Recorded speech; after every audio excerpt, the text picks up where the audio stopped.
you are here.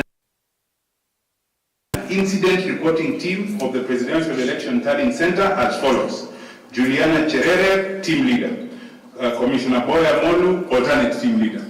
And their roles are set out there. Terms of reference of your appointment provide liaison between the Presidential Returning Officer, who is himself, and the National Communication Center, preparing periodic briefs for the Presidential Returning Officer to address the media, briefing the Presidential Returning Officer on electoral activities across the country. Nothing to do with tallying and verification. The two subjects of that letter are commissioners of the IEBC.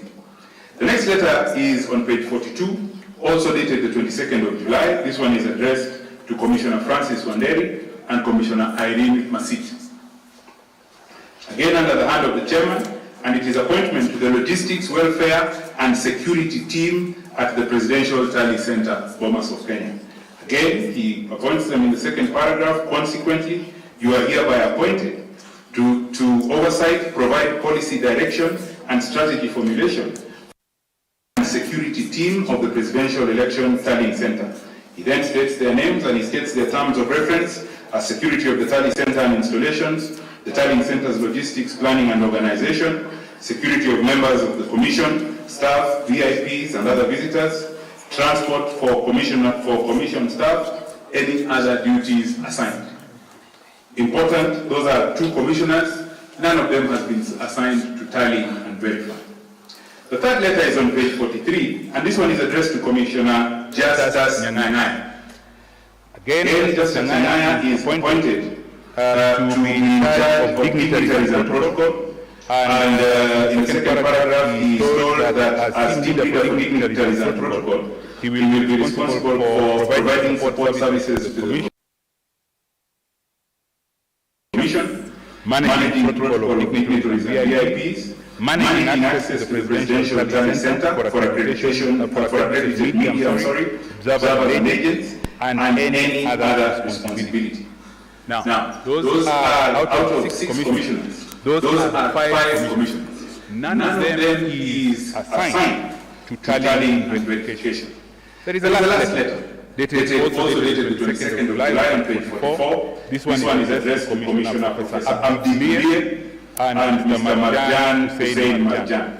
I wish to point out to this court and ask the court to note that Marjan Hussein Marjan is not a commissioner, but he is merely the CEO of the IEBC.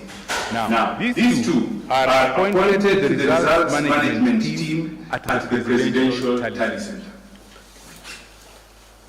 Their duties are undertaking quality assurance of result forms received from the Presidential Returning Office desk, tallying and processing of election results.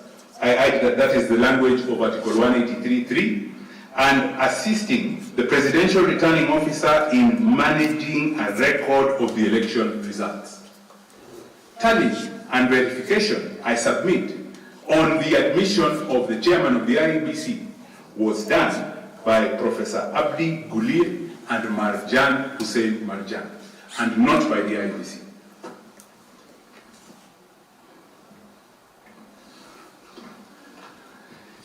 The tallying process continues, and constitutionally as it was being conducted, and I want to pose the question and attempt an answer to the question: how does that process then end? That process ends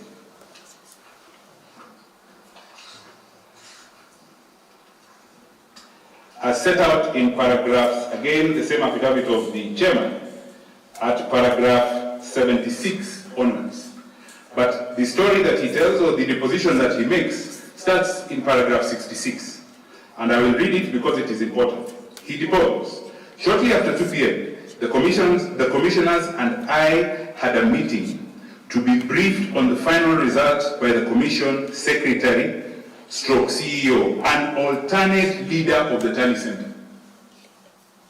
The meeting was only for a briefing.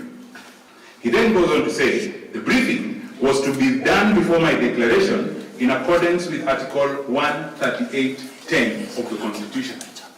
So according to the chairman, all that was going to take place between him and the commissioners was a briefing, and he then goes on and declares the results. What did he do? After he narrates the story of the visit between paragraphs 67 and 75, he then goes on under the substantive heading Commission Briefing of Final Results. After the NSAC team had left, the Commission Secretary and Chief Executive Officer, who was also the alternate leader of the team of the Tallying Center, Mr. Marjan Hussein Manjar, walked into the boardroom. The purpose of the meeting was to receive the final tally of results of the presidential election before I could proceed to declare. From the chairman and Mr. Marjan, he assembles they tally and verify the results, and Mr. Marjan is merely coming to brief the commission. What happens after that? And Mr. Marjan is merely coming to brief the commission. What happens after that? There is between paragraph 77, where he states that copies of the results were handed to the commissioners, and that is all that was done. The result had been tallied and verified elsewhere. The copies are merely handed. There is a conversation. There is no agreement. And of importance, at paragraph 81, the chairman deposed as follows. I walked out of the meeting room accompanied by Commissioner Professor Gulie, Commissioner Molu, and the Chief Executive Officer. And he then went to the auditorium and declared the results. In the chairman's own words, and I submit that his narrative of what took place is important. That is how the tallying and verification of the result in the presidential election took place. To answer or to attempt an answer to the question that is sought by this court by framing ground number 6 as it is, whether IBC carried out verification, tallying, and declaration of the results in accordance with Article 138.3c and 138.10, I would answer that question in the negative. Tallying was carried out by the chairman alone. At best, the chairman, Professor Gulie, and Mr. Marjan. A quick look at Section 5.1 of the IEBC Act would disclose that those 3 gentlemen, however eminent, are not the IEBC. What the Constitution enables the chairman to do on his own is to declare the result.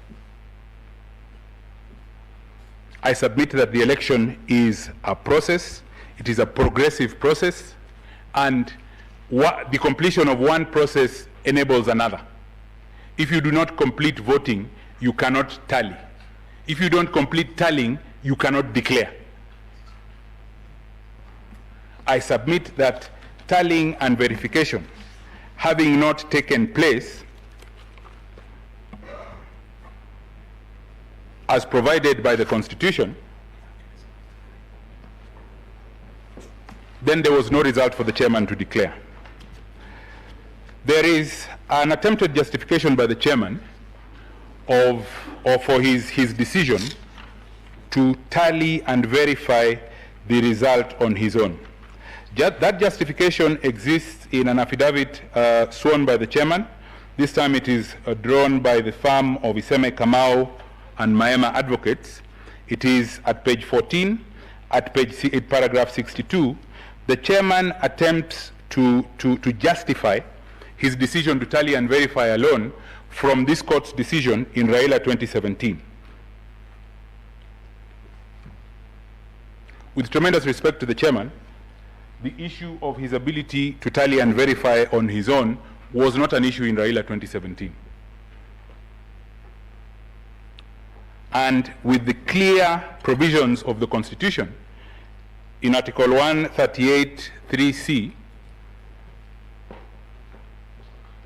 there can be no judicial foundation for the chairman's tallying and verification on his own. At the beginning of my submissions, I had submitted that I wish to demonstrate to this court that the chairman executed a very well calculated scheme to grab the election and to run the election on his own And this is how, in my estimation, he did it.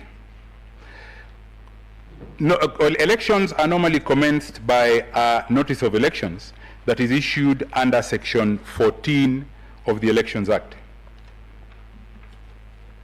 Regulation 12 of the Elections General Regulations then provide that certain specific notices will be issued for the presidential election. Regulation 12.2 provides as follows: immediately after the publication of a notice under Section 14, and the notice under Section 14 of the Act is published by the Commission, the returning officer of every constituency shall notify the holding of a presidential election in Form 8. Now that's important, because I had also said that earlier on that there is no such role as a presidential returning officer or national returning officer. And I say so because of the provisions of Article 138.2 of the Constitution. Article 138.2 of the Constitution says, if two or more candidates for president are nominated, an election shall be held in each constituency. An election shall be held in each constituency. A returning officer is defined in Section 2 of the Elections Act as a person who conducts an election. The chairman is merely enabled to declare. The conduct of the election by dint of Article 138.2 is by 290 returning officers. The notice that they were required to publish under Regulation 12.2 was never published. The 290 notices from the 290 returning officers was never published. There is no position like the national returning officer. So the first infraction is that there are no notices. The chairman constitutes himself as the national returning officer, and the notices are not published. The chairman gazetted himself. I believe the gazette notice is the gazette notice, I think it is the 22nd or 28th of May. He gazetted himself as the national returning officer. As a matter of good electoral practice, returning officers are gazetted with deputies. The chairman gazetted himself with no deputy.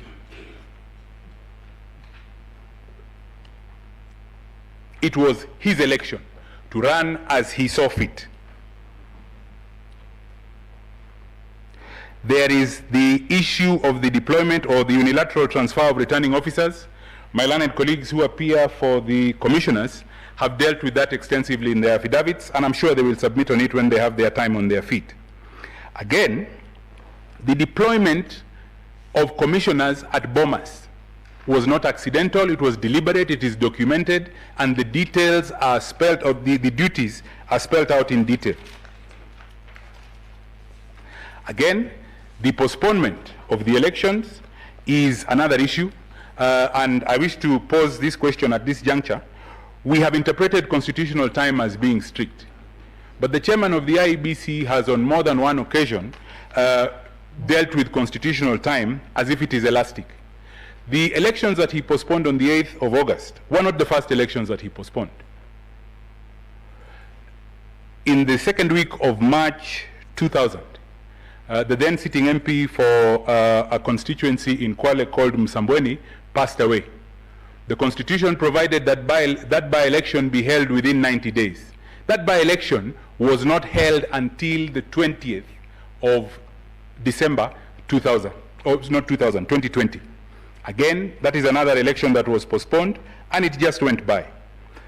The manner in which the commission conducted itself, or the chairman conducted himself, around the commission dealing with these very petitions is also instructive in the manner in which the chairman had, assumed certain roles and capacities to himself.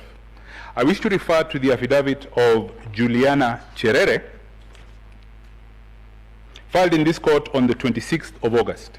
And I wish to refer members of the court to to annexure JC12. That annexure is correspondence, it is internal memos within the commission.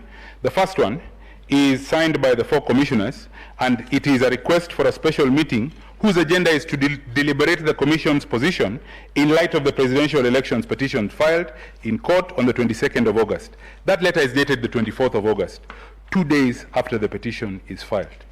Annexure JC12 or JC13 is a follow-up to that letter. There is no response, or there is no response by the chairman to the initial memo, and there is a follow-up now asking for a meeting on Friday the 26th at 9 a.m. at the Commission's offices to discuss that purpose. Of tremendous importance is the letter, or is the internal memo exhibited as JC14. This is a response to the request for a meeting. This one is not under the hand of the chairman, but under the hand of the CEO, where he convenes that meeting for today, the 31st, the first day of hearing. Is that a chairman acting in the best interest of the Commission?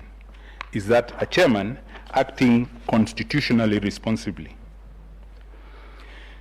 The effect of the unconstitutionality in the election was dealt with by this court's decision in Joho 2014.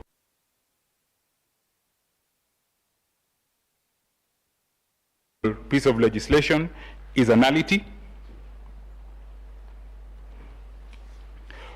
In the brief time that I have left to answer the ground number 7, it is impossible to tell whether the returned candidate garnered 50% plus 1, because the process by which that finding would have been made did not take place constitutionally.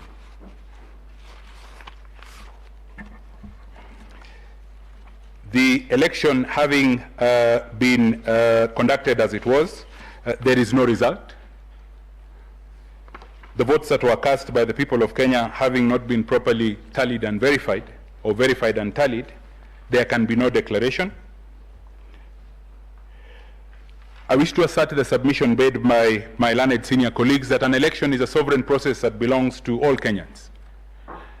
And via the Constitution, we have delegated the management of that sovereign process to the IEBC.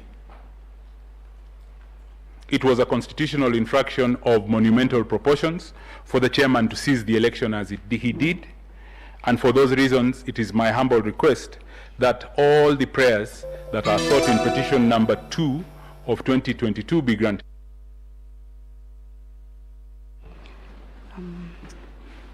Thank you, Council. Next.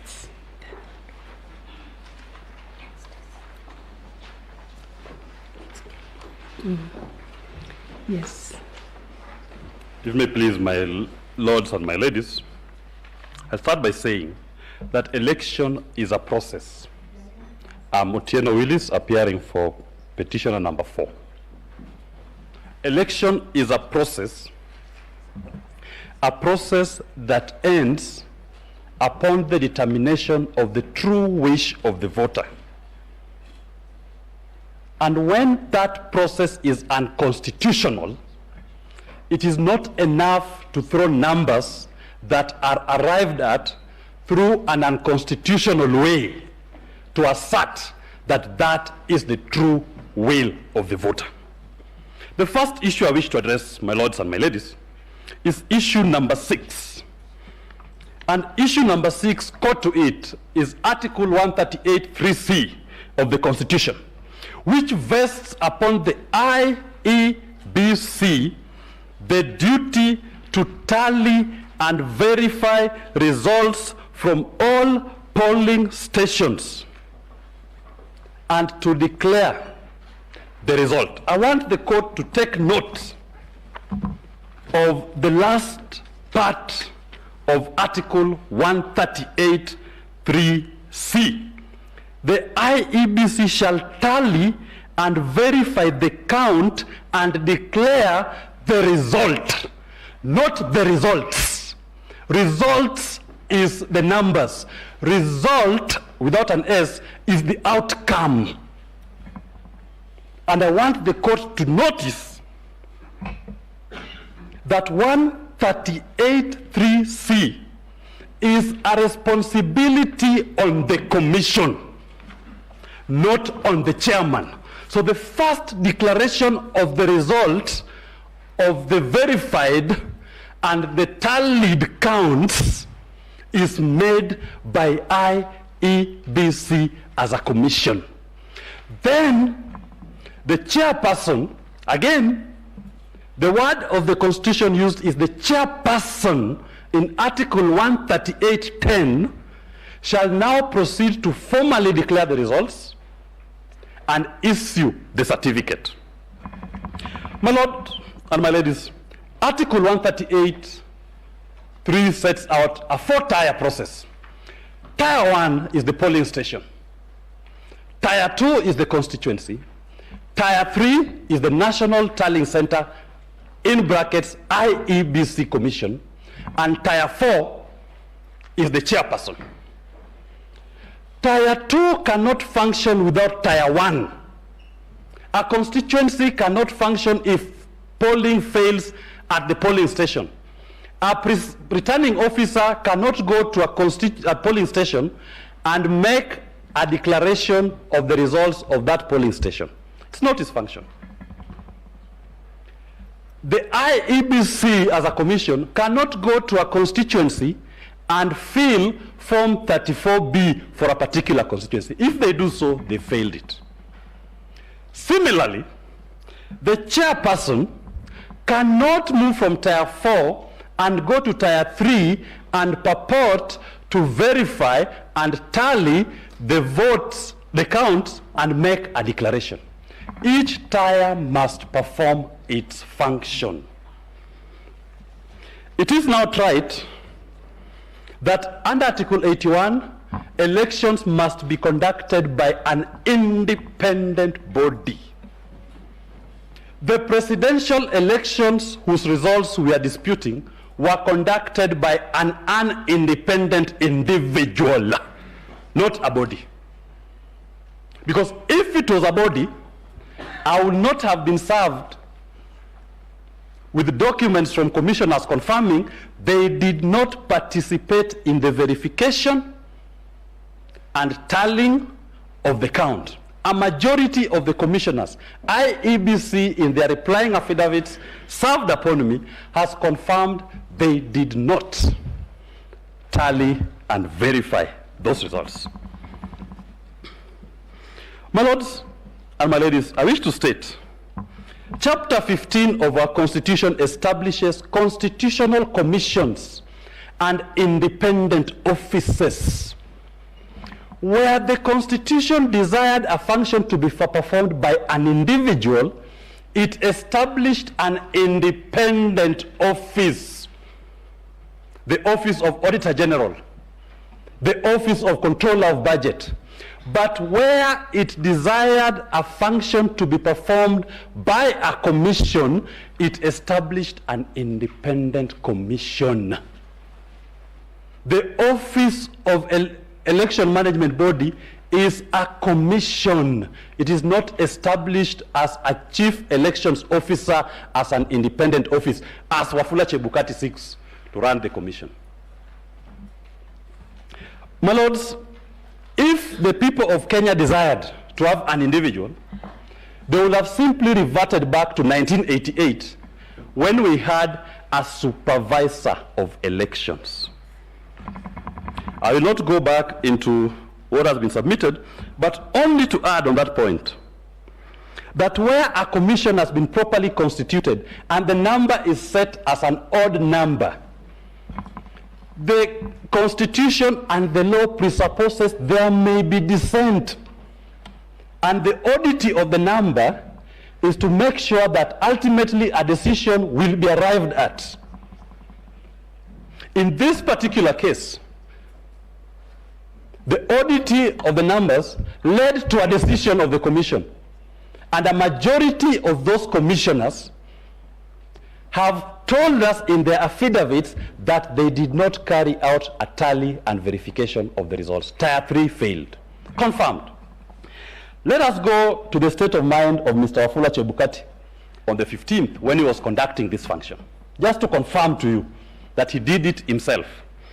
In page 12 of volume 1 of my documents, is a statement dated 17th of August by Wafula Chebukati, in which he says that it was his sole responsibility and that the commissioners had no role in that process. That was his state of mind. But the same person, when he comes to court in his replying affidavit, at paragraph 75, 76, 84, 85, he turns around and says, the commission in a collegiate manner arrived at a decision. Why is he lying? If on the 17th he has told us it was his sole responsibility. When he comes to court now, he says the verification was done by everybody. And it's important that I point out in the replying affidavit by William Ruto at paragraph 16 and 17, he also says that it is the sole responsibility of the chairperson to verify and to tally the results. That was their state of mind.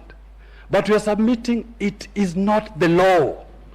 The law is everybody must conduct it. These issues which we are raising were canvassed in the Maina Kiai case. Hele Khalifa, the petitioner number one in this petition, was a petitioner there. And the court said the IEBC, as opposed to its chairperson, upon receipt of prescribed forms containing tabulated results for the election of president, electronically transmitted to it from the near 40,000 polling stations, is required to tally and verify the results received. That was the law in Maina Kiai. And they go further to say the architecture of our laws is that the power to tally and verify cannot be vested in an individual. Supreme Court Raila Odinga 2017, the court said in paragraph 292, the failure by the first respondent to verify the results in consultation with the second respondent, IEBC and the chairman, failing to act together in concert, meant that it went against Article 138(3)(c). That was binding.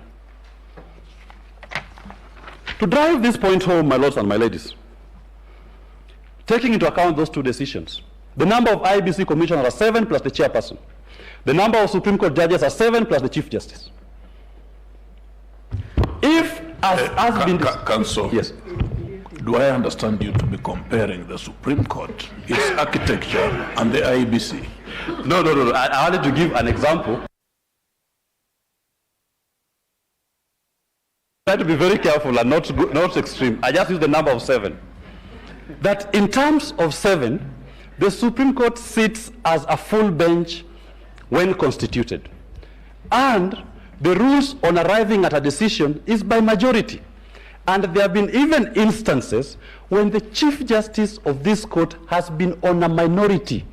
And we never saw a Chief Justice walking out there saying, my minority decision is the decision of the Supreme Court of Kenya. In the instance petition, we have the chairman and Gulie and Mr. Bolu walking out saying, our minority decision is the decision of the IEBC. How absurd can it be? And to buttress that point, Mr. Nyamodi has clarified what roles were given to the commissioners as opposed to tallying. The roles given, for example, to judges are known to adjudicate over matters. If it were to happen, and I know it can never happen, that the Chief Justice assigns judges some to go and receive advocates, some to go and receive VIPs, some to go and receive the media, then the Chief Justice remains with only 2 other judges, and they make a decision and tell the people of Kenya, this is the decision of the Supreme Court of Kenya. How absurd will it be? That is what transpired in this particular case. Commissioners were relegated outside their core functions, and the function performed by an individual, what I call a minority of the IEBC. That was never the intention of the law. On the technological aspect, as I move to summarize, I want to refer, my lords and my ladies, that's issue number 1, on the qualitative test of the technology. IEBC, under the Elections General Technology Regulations, conducted an independent audit of the biometric voter register. This is what your auditors said. At page 32, volume 1 of my bundle of documents. The KPMG report found that 481,711 persons were not qualified to be on the register, but they were on the register. Duplicates. One person has several entries.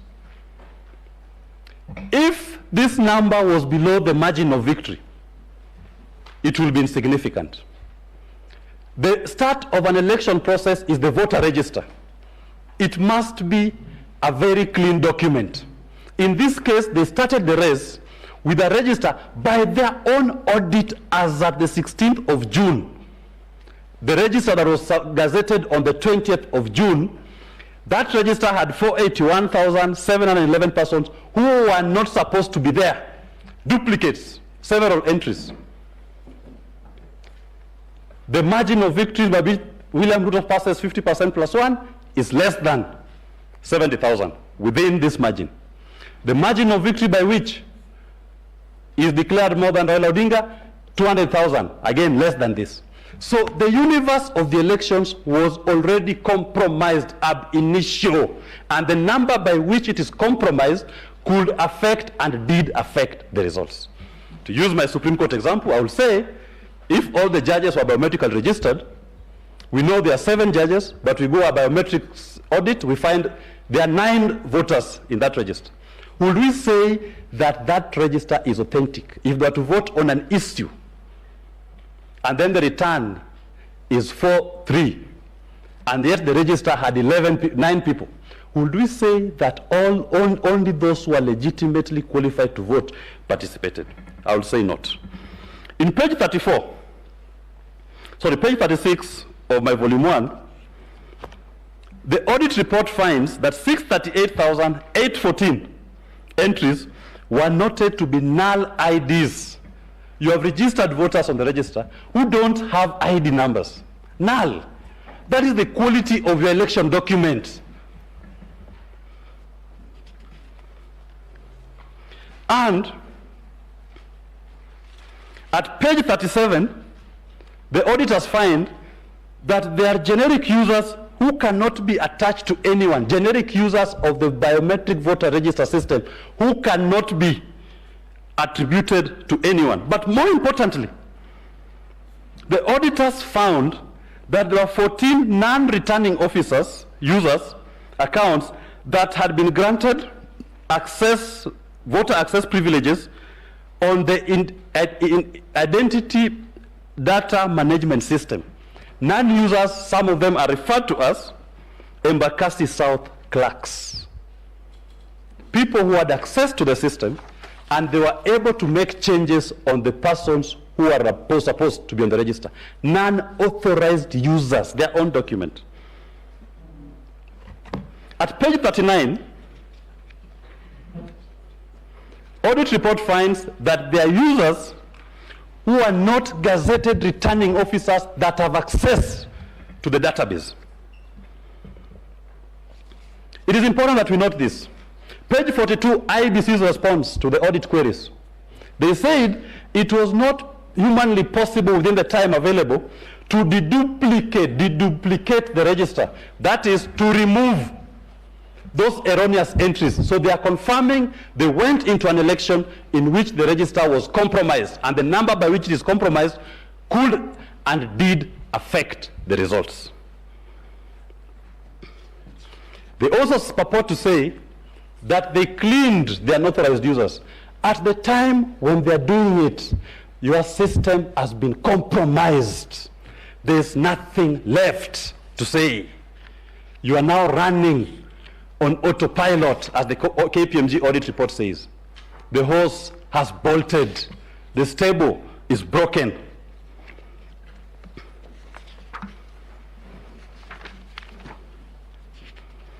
My lords and my ladies, it is my submission that when you look at the systemic issues arising and affecting the integrity of this election, should we even pay attention to the numbers which we are now being fronted? If the system was compromised from the beginning, the universe of the elections had been compromised from the beginning, that whatever numbers will come out of that universe of the elections, the voter register, does not matter. And I do believe even the third respondent, if he was the one filing this petition, would raise the same issues that I'm raising today. What should we do in terms of my reliefs? I urge my lords and my ladies, the problems of IEBC and specifically the second respondent are systemic, as I've said. The court should consider the conduct of this second respondent, Wafula Chebukati, and Professor Gulie and Mr. Molu. The common constant, they are the only commissioners who are in the 2017 general elections. They are the only commissioners who procured the elections technology. And they are the only commissioners again today who are dissenting. They are the minority commissioners who are trying to countermand a decision of the commission. Appropriate sanctions need to arise. In light of the disobedience of the court orders in Maina Kiai, the court was very emphatic on what is the role of IEBC and what is the role of the chairperson. Very clear. When he unilaterally ignores that court order, I urge this court to take that into account when making appropriate sanctions. When the same person in 2017 again refused to accede to the orders of this honorable court in petition 1 of 2017, this court should take that into account. We can't be coming back to you every election with the same problem involving the same person. It is time that Mr. Chebukati is shown that the will of the people of Kenya is supreme and he must work within the constitution and decisions by this court. That's why we are calling for criminal sanctions and appropriate reports to the DPP. Why should the people suffer constant anxiety around elections that are being bungled when the courts have sounded themselves hoarse and loud on what is your role, what are you supposed to do, what technology to deploy, how to protect that technology, and he's not doing it? If you look at we've attached the PSC report, Public Accounts Committee reports, again, finds an indictment of the same person sitting in meetings where he's conflicted. Look at the KPMG report. The auditors are saying they are being given even the information requested so late in the day, on the 16th of June, for a register to be gazetted on the 20th of June. This was deliberate attempt to make sure that the election is compromised. Section 6 of the Elections Act required the register to be opened for inspection 90 days before the date, the notice of a general election. The notice came out on the 20th of January. The register ought to have been opened 90 days before the 20th of January for inspection. He didn't do it. He gave the auditors the report so late, but they still pointed out that your register has a problem, and he took no remedial action. He proceeded to conduct the elections in the way that he desired. What he ended up doing is what my grandmother, Sophia Magambo, calls Nairobi Karafu, Pata Potea. Nairobi Karafu to me, at the National Tallying Center, it is, and we've averted on our affidavit, the national chairperson of the commission called both Raila Odinga and William Ruto. The whole day, nobody knew who the winner was. Even the commissioners didn't know the results because tallying had stopped. I refer to the affidavit of the 11th respondents. They have confirmed, even them, they were concerned. Why has the open display stopped? Why are you not announcing the results per constituency as you were doing before? That is what I'm saying my grandmother calls Nairobi Karafu. And my niece Mimi calls Pinky, Pinky, Ponky, Pacamielo Disco. Because he called both of them. He called both of them. And he was the only person who knew who the disco would land on. It could have been either of them. It could have been William Ruto, it could have been Raila Odinga. It fell on William Ruto and he says, voila, you are the president. Is that how we intend to choose our national executive? We've reduced it to Mimi's childhood game of picky, ponky, Pacamielo Disco. Council again. Yes, my lord. I did give you brotherly advice. Be careful. That language appears to be alien to this court. I'll be guided, my lord, I'll be guided. But the main point, so that we don't lose the crux of the point, is that the lack of transparency in the tallying and verification of the results, contrary to Article 10 of our Constitution, completely eroded public confidence in our Constitution. It completely left a very core exercise of a sovereign donation by the people to the whims of an individual not subject to any control. And that, my lords and my ladies, should not miss the attention of this court. My lords, in our submissions, we've spoken about the DCI report and the penetration of the system.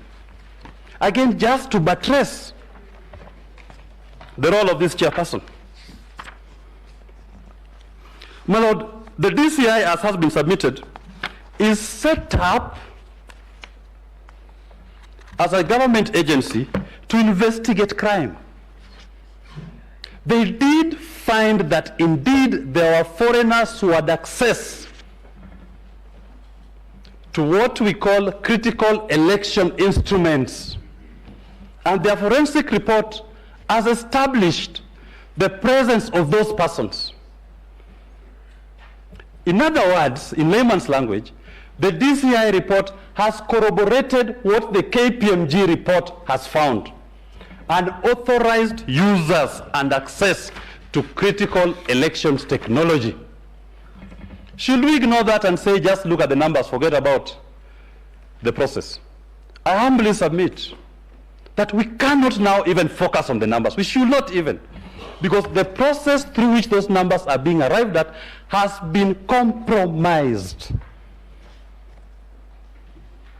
So that anybody inviting you even to look at the number is inviting you down an alley, a process in which the wish of the people has been convoluted.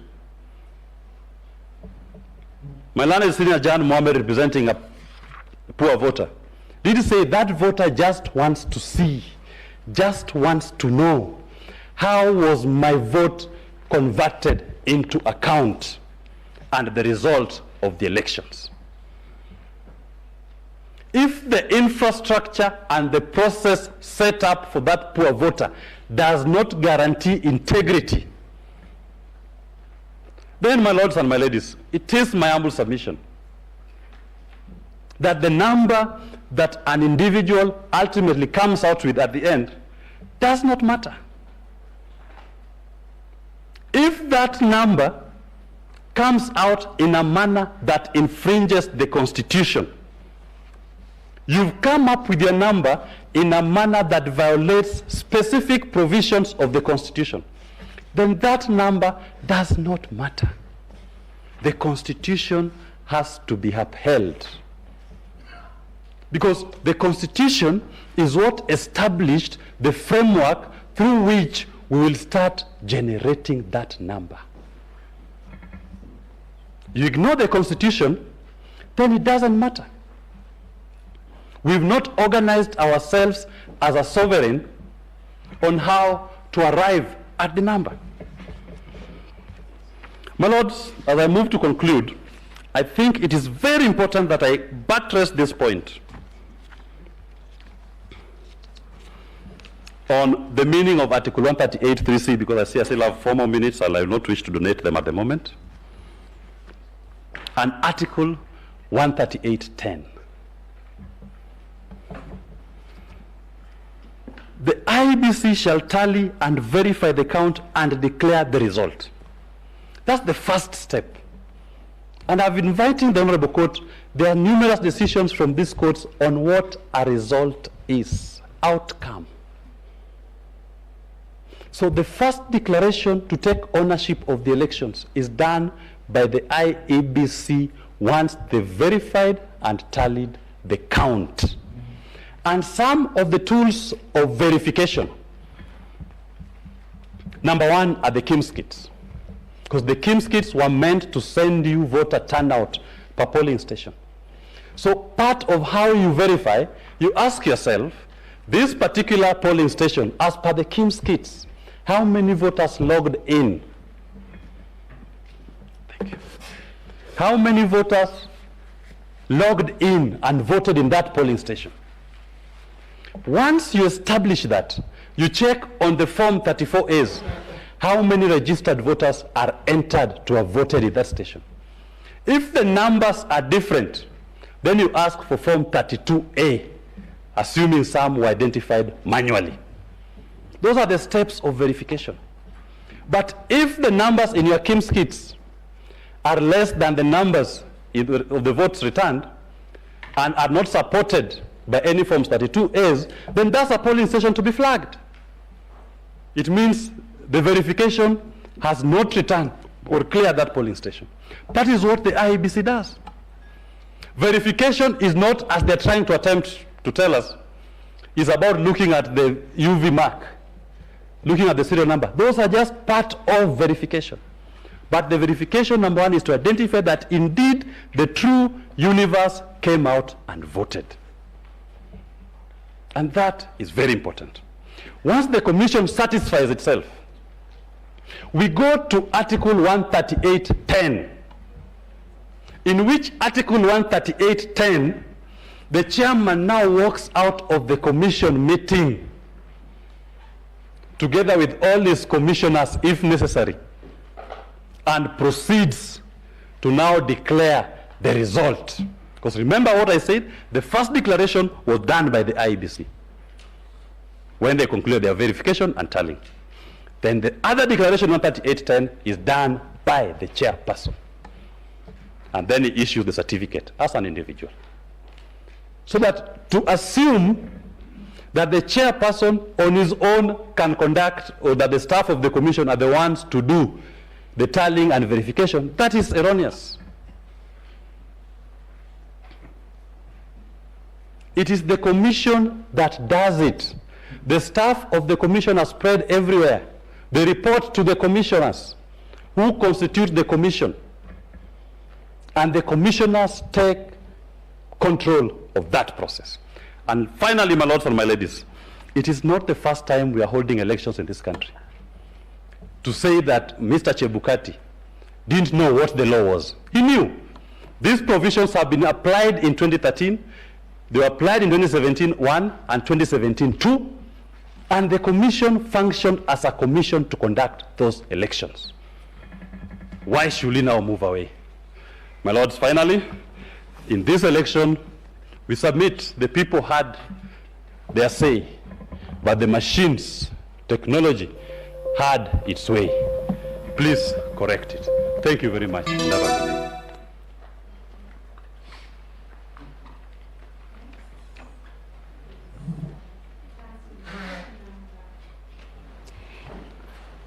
Petition number 4 of 2022, David Kariuki Ngari.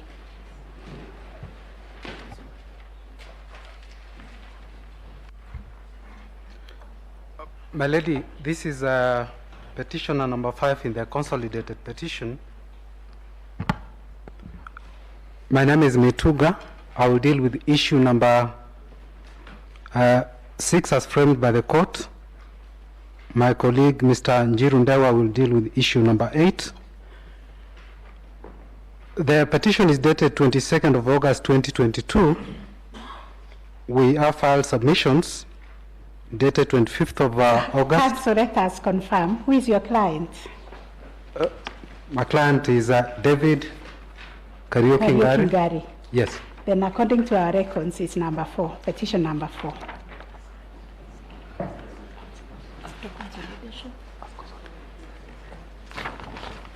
I do apologize, my lord. It would appear I printed some ruling that reflected in my petition number 5 okay. Maybe in the after consolidated petition. After the consolidation, yes. Yes. The party is the same, no problem.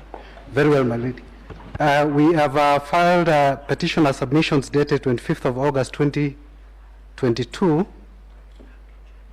The supplementary submissions dated 28th of August Mr. 2020. Sorry, you said that you'll address issue number? I will address issue number 6. And Mr. Ndewa will address issue number 8. Correct, thank you. My lord, we have filed submissions dated 25th of August 2022. We have supplementary submissions dated 28th of August 2022. My lord, there is a quote attributed to the American statesman Harry Truman that the president, whoever he is, has to decide. He cannot pass the buck to anybody. No one else can do the deciding for him. This is his job. And my lord, it is my submission that constitutional mandates given to IEBC have to be performed by IEBC because the buck stops with the commission. Our constitution has been characterized as a transformative charter. Well, the only way it can be a transformative charter is if we breathe life to it instead of paying lip service. The principles that run through the Constitution, including transparency, accountability, participation of the people, have to be given. We have to breathe life to those provisions if the Constitution has to live up to its characterization as a transformative charter. It can also live to its characterization as such if the independent institutions under the Constitution discharge their mandates according to what is provided there. One of the institutions is IEBC. Under Chapter 15 of the Constitution, it has a critical function which is captured under Article 249A. It must protect the sovereignty of the people. And one of the ways it protects the sovereignty of the people is to ensure that the will of the people in electing their representatives reflects what the people have voted it to be. This is because, my lord, sovereignty is exercised directly. It can also be exercised by the representatives they elect. So by sticking to the principles that guide the process of election, that's how it can give the sovereignty of the people the life it deserves. Under Article 1, under Article 81 and Article 86, the electoral process has to observe, among other principles, transparency. It also has to be an accountable process.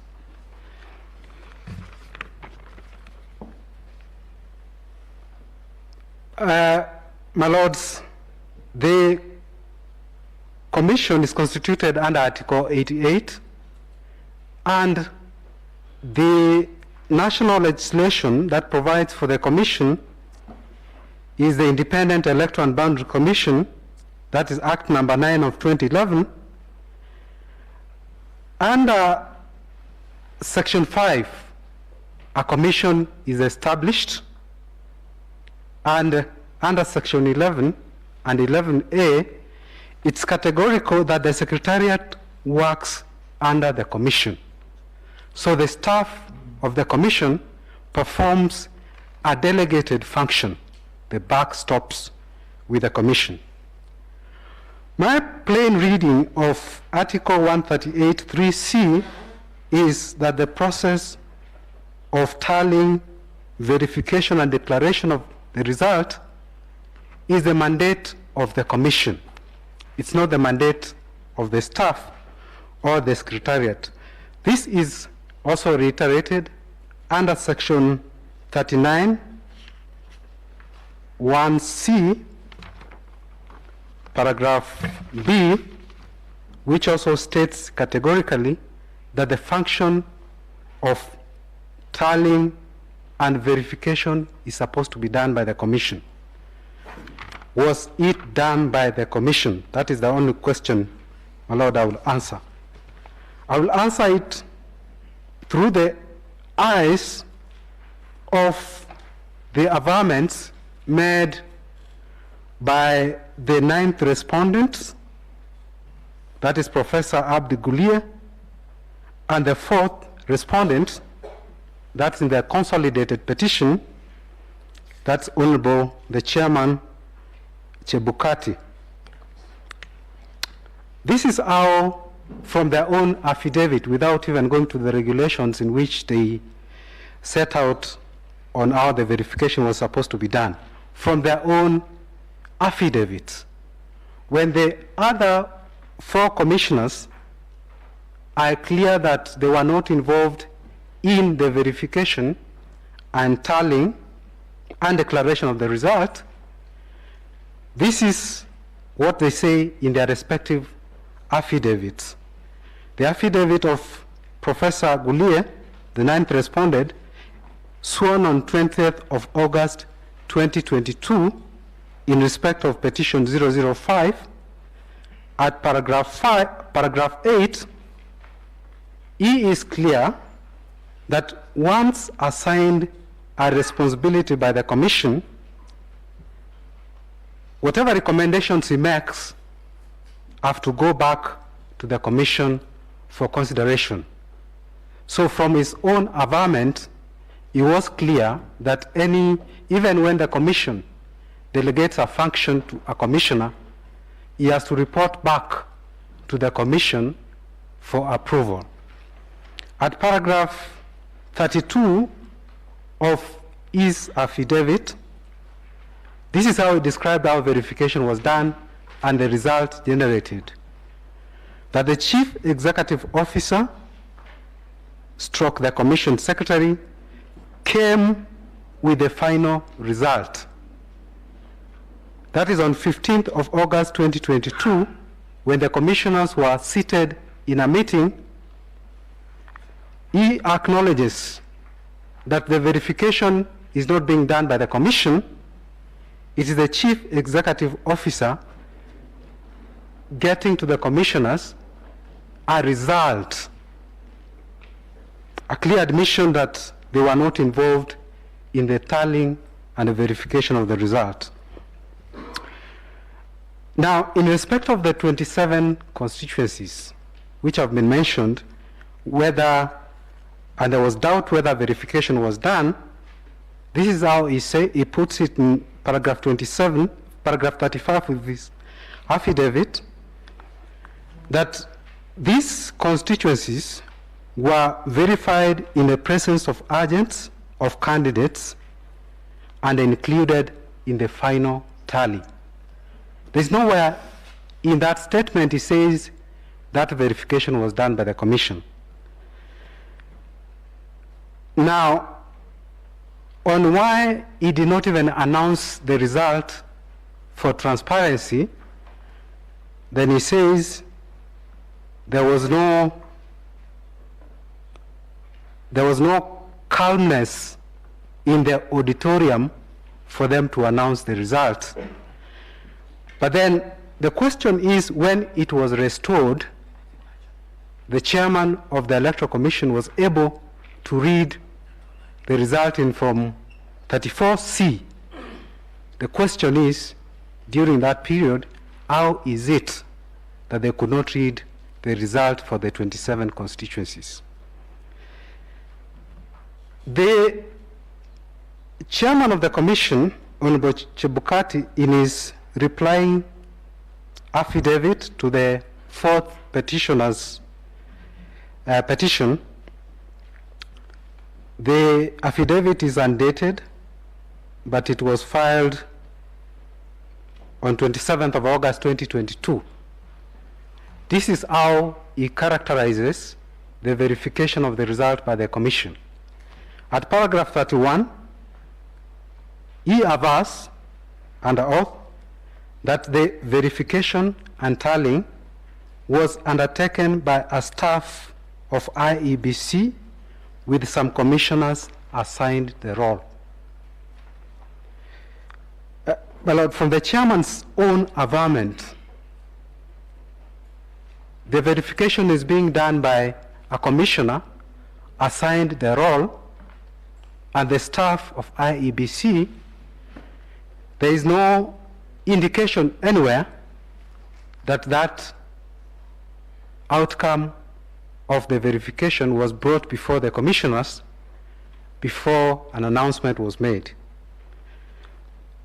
It is understandable that tallying and a verification of over 40,000 polling stations is an Herculean task, and it cannot be done by 7 commissioners. But, my lords, if they delegate that function to the staff of IEBC and a commissioner or 2 commissioners, it is my submission that whatever report that comes out of that tallying and verification has to be placed before the commissioners before a declaration is made. My lord, that was not done. Now, an explanation is given by the chairman of the commission at paragraph 25 of his affidavit in reply to the fourth petitioner's petition,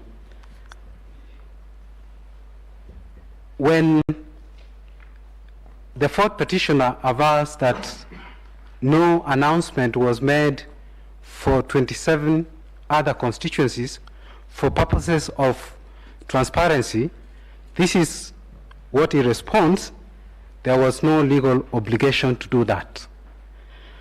My lord, there is no explanation given why it was done in respect of 261 other constituencies and not the 27 constituencies.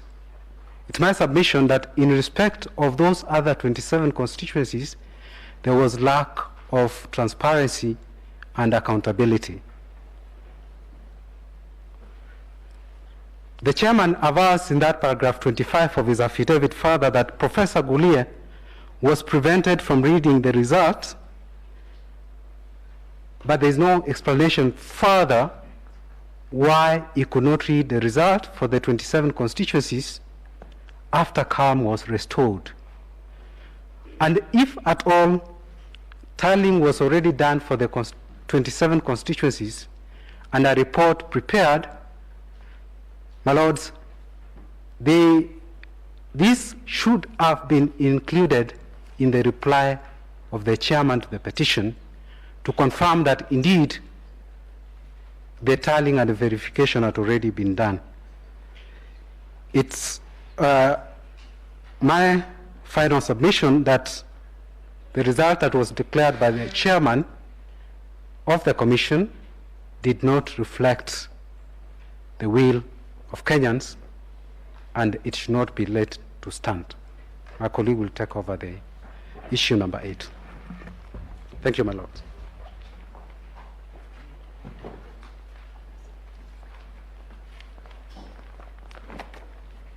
My ladies, my lords, permit me to, my name is Dego Njiro, permit me to address issue number 8 in respect to our petition. And while addressing that issue, my ladies, my lords, I'll be addressing, or I'll be seeking to answer the question whether or not the election that was conducted on 9th of August was a constitutional election. While I do that, my ladies, my lords, permit me to refer you to various affidavits, and I begin by referring to paragraph 52, paragraph 53, and paragraph 54 of our petition. I'll also refer to paragraph 51 of the Vice Chair's replying affidavit, that's the 5th respondent.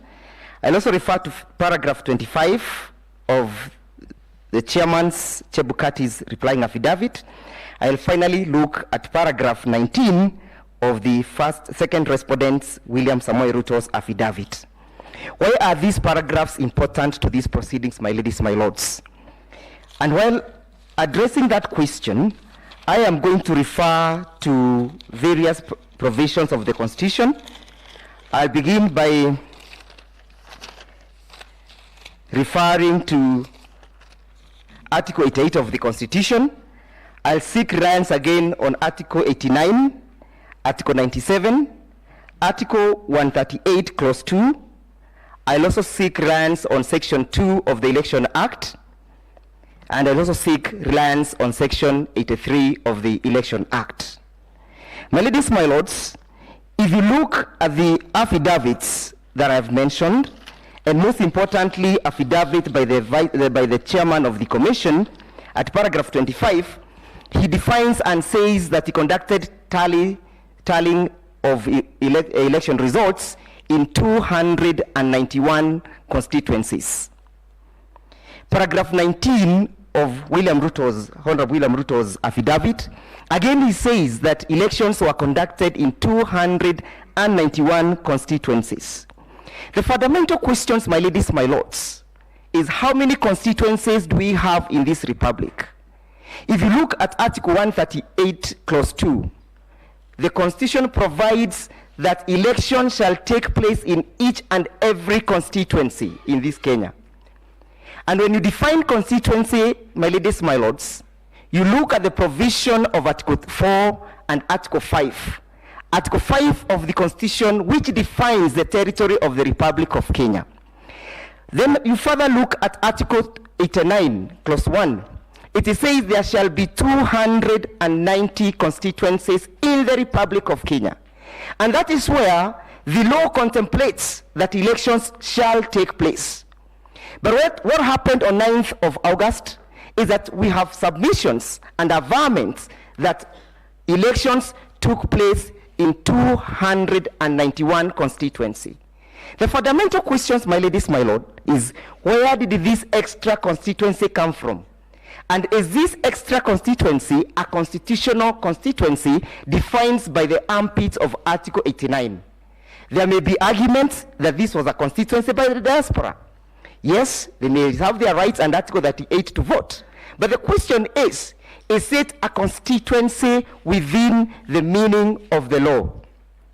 We submit that to the extent that individuals not confined to Article 89 of the Constitution, to the extent that the elections of an extra constituency not defined under Article 97 took place during that particular time, that contaminated the election.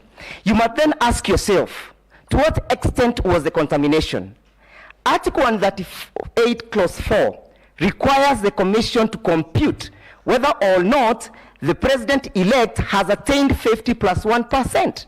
We are submitting that these elections that took place in alien constituencies contributed to the computation of 50 plus 1%. Then you might ask yourself, my ladies, my lords, what then is the test that I'm trying to apply? I am applying the test proposed by Section 83 of the Constitution of the Election Act. It provides that an election can be voided if that election did not comply with the Constitution or other written law. And this is a fundamental question, my ladies, my lords, because a constituency as defined by Article 289, Article 89, that must be within the territory of Kenya as defined by Article 5, then contemplates a situation whereby there is a question of representation. It subjects the people of Kenya to exercising their sovereignty through the representation of those people. The question then that begs an answer is, how can an election that has been infiltrated by alien constituencies be regarded as a constitutional election? We submit thus that waives the fundamental requirement where IBC under Article 88, Clause 5 is required to conduct an election within the armpits of the Constitution. It is a mandate within the IBC that the mandate is so fundamental that it cannot be waived, it cannot be fettered, it cannot even be relaxed. An individual cannot create a constituency. If it was in the interest of Kenyans, while promulgating this constitution and adopting this constitution and giving this constitution unto themselves to create an extra constituency, there was nothing that was as easy as saying as such. My ladies, my lords, permit me to address the question of the 27 constituencies. Again, it has been submitted by my learned friend that under paragraph 25 of the Chairman Chebukati's replying affidavit, he has glossed over that weighty issue. He does not consider that 27 constituencies, which makes about 10% of the Kenyan constituencies, which translates to about 1.9 elected voters, were not included in the final tally. And what does he do? He makes and he amends and carefully uses the words which to apply. In his replying affidavit, he technically avoids the use of the word declaration and he uses the word announcement. The word announcement is not akin, is not similar, and does not mean declaration. Why, my ladies, my lords? Because Article 138, Clause 4, presupposes a declaration of all the polling results by the IEBC. So this declaration is not akin to announcement. And therefore, my ladies, my lords, we are submitting that the chairman of the Electoral Commission was lost on what he needed to do.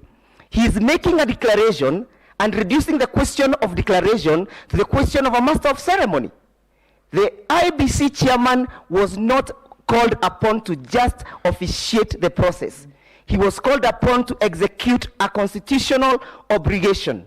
And therefore, when the law speaks about a declaration, there must be clear demonstration that the same was done. What happened, my ladies, my lords? He says that the law does not require him to do so. He does not annex any evidence that the same was declared. He does not annex any evidence in his affidavit that there was tallying. He does not aid this honorable court to make an opinion that yes, the requirements of the Constitution were met. Finally, my ladies, my lords, we need to interrogate the conduct of the chairman of the IBC.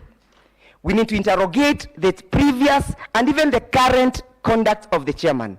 He was effectively described by my senior line friend, Mr. Norji, that is a person who has perfected the art of imperfection. And he has perfected the art of imperfection by making sure that he conducts a lone ranger process. Remember, my ladies, my lords, to the run-up of the second election in 2017, a similar issue arose, which necessitated the resignation of the commissioners.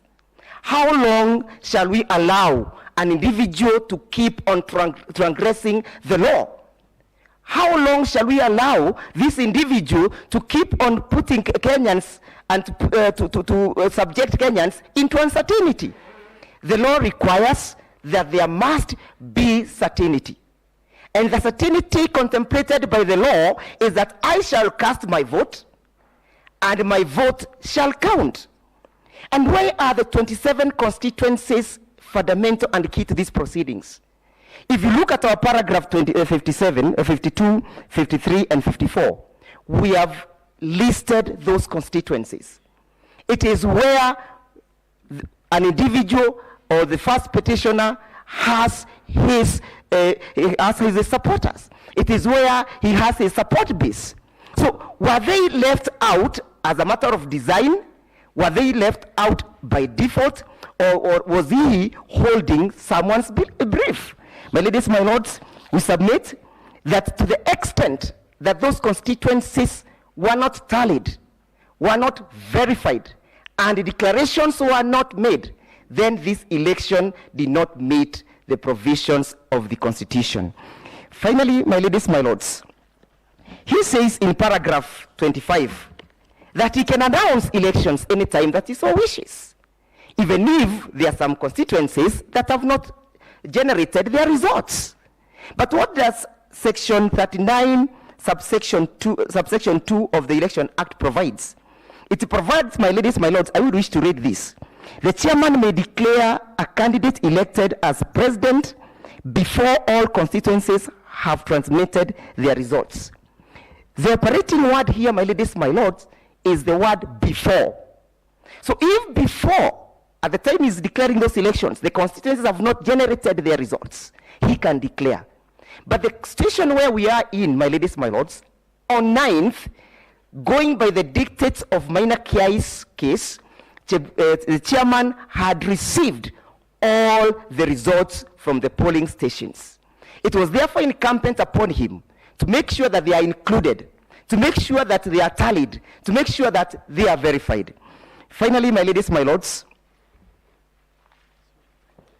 permit me to delve on an issue that was dealt with in the morning by my senior learned friend, Mr. Governor Orengo.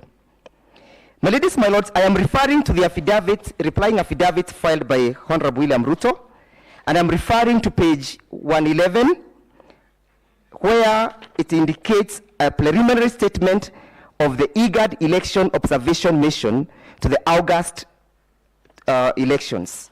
And that paragraph, my ladies, my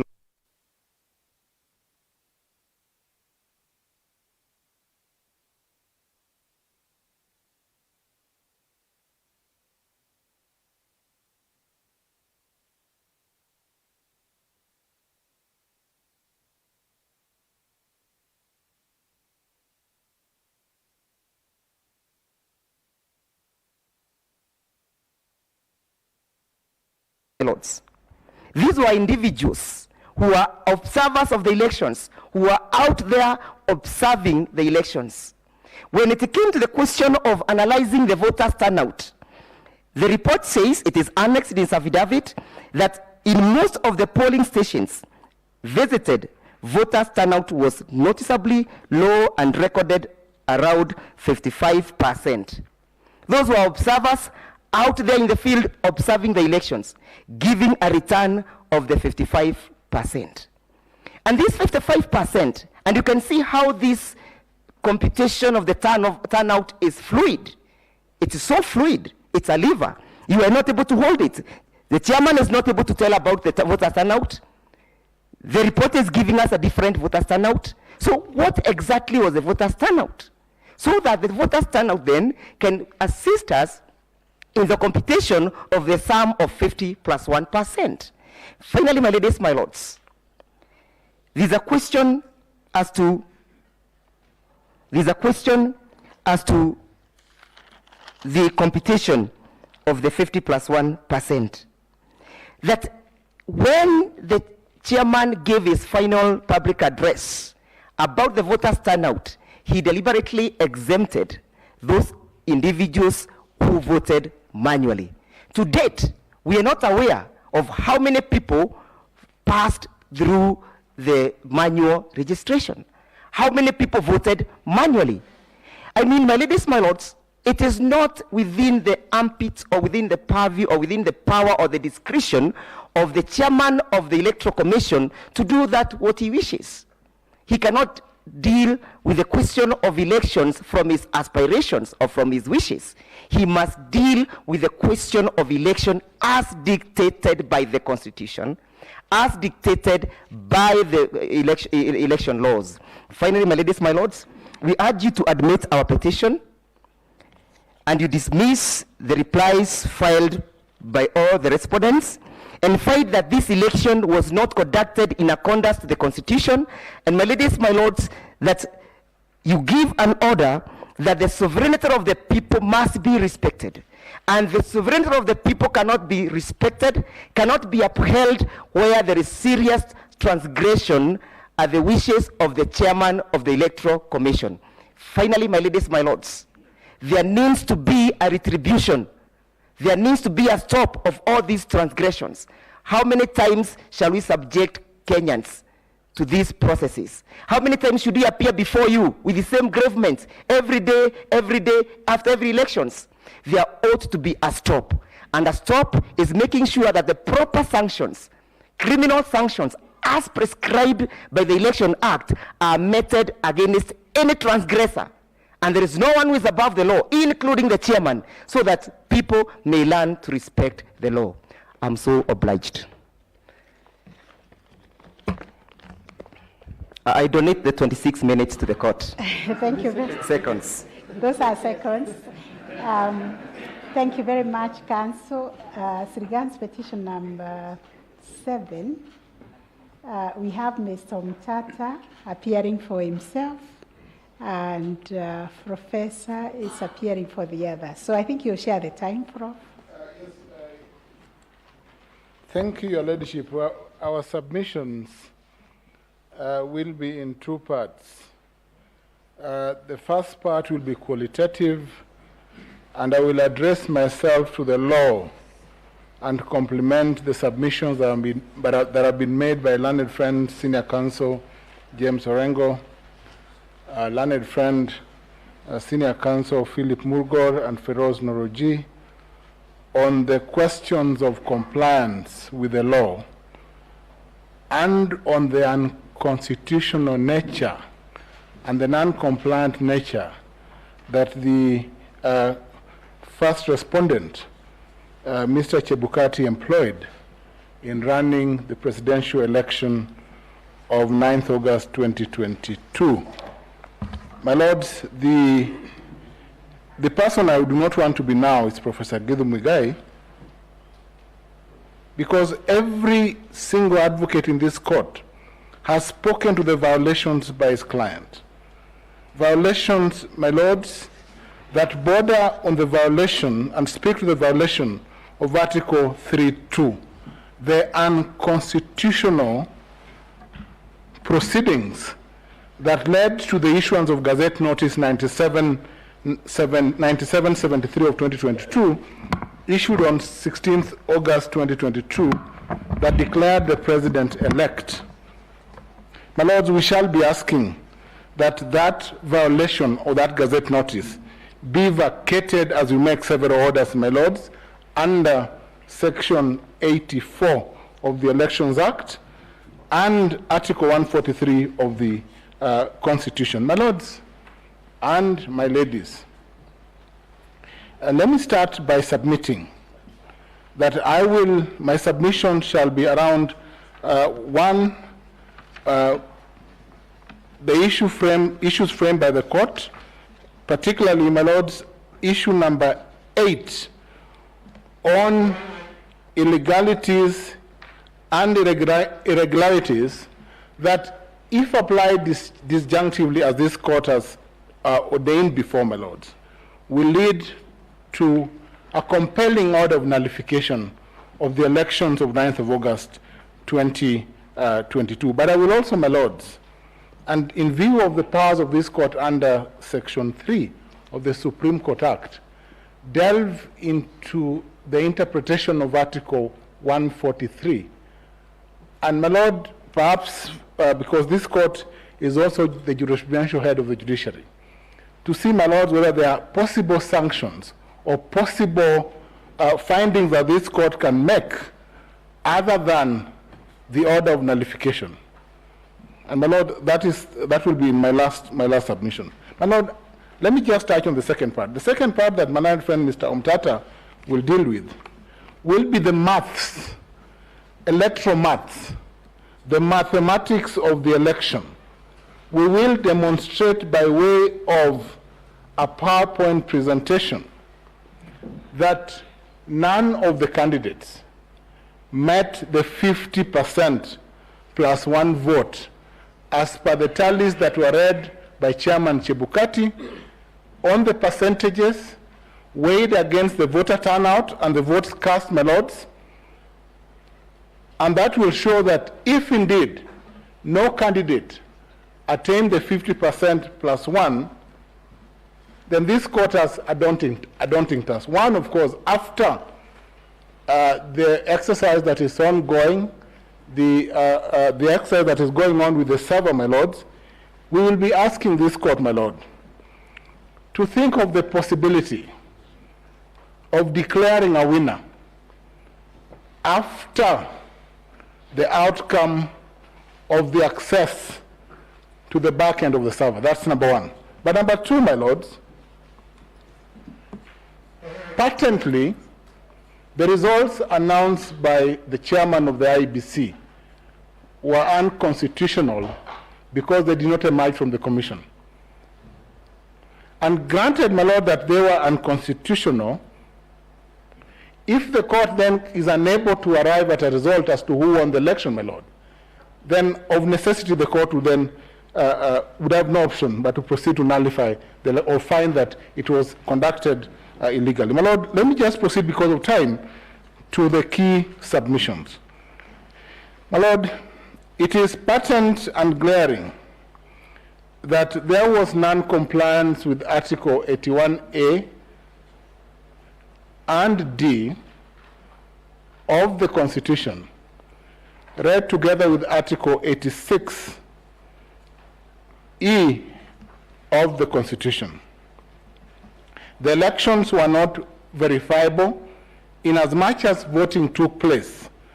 The process of tallying of the presidential vote from the polling station and the issuance of Forms 34As transmitted to the constituency tallying center and finally to the national tallying center, my lords, was not a verifiable process. My learned friend Philip Murgor has spoken largely to the access that two individuals had to the system. He had spoken of one Dahir and one Kwanusu who had access over 1,000 times Mr. Kwanusu, the PA to the chairman, Mr. Professor Gidhu's client. Clearly, my lords, I would like to request the Honorable Court that we conduct this petition in the tradition, in the very long honored tradition of each counsel arguing his case without any sideshow.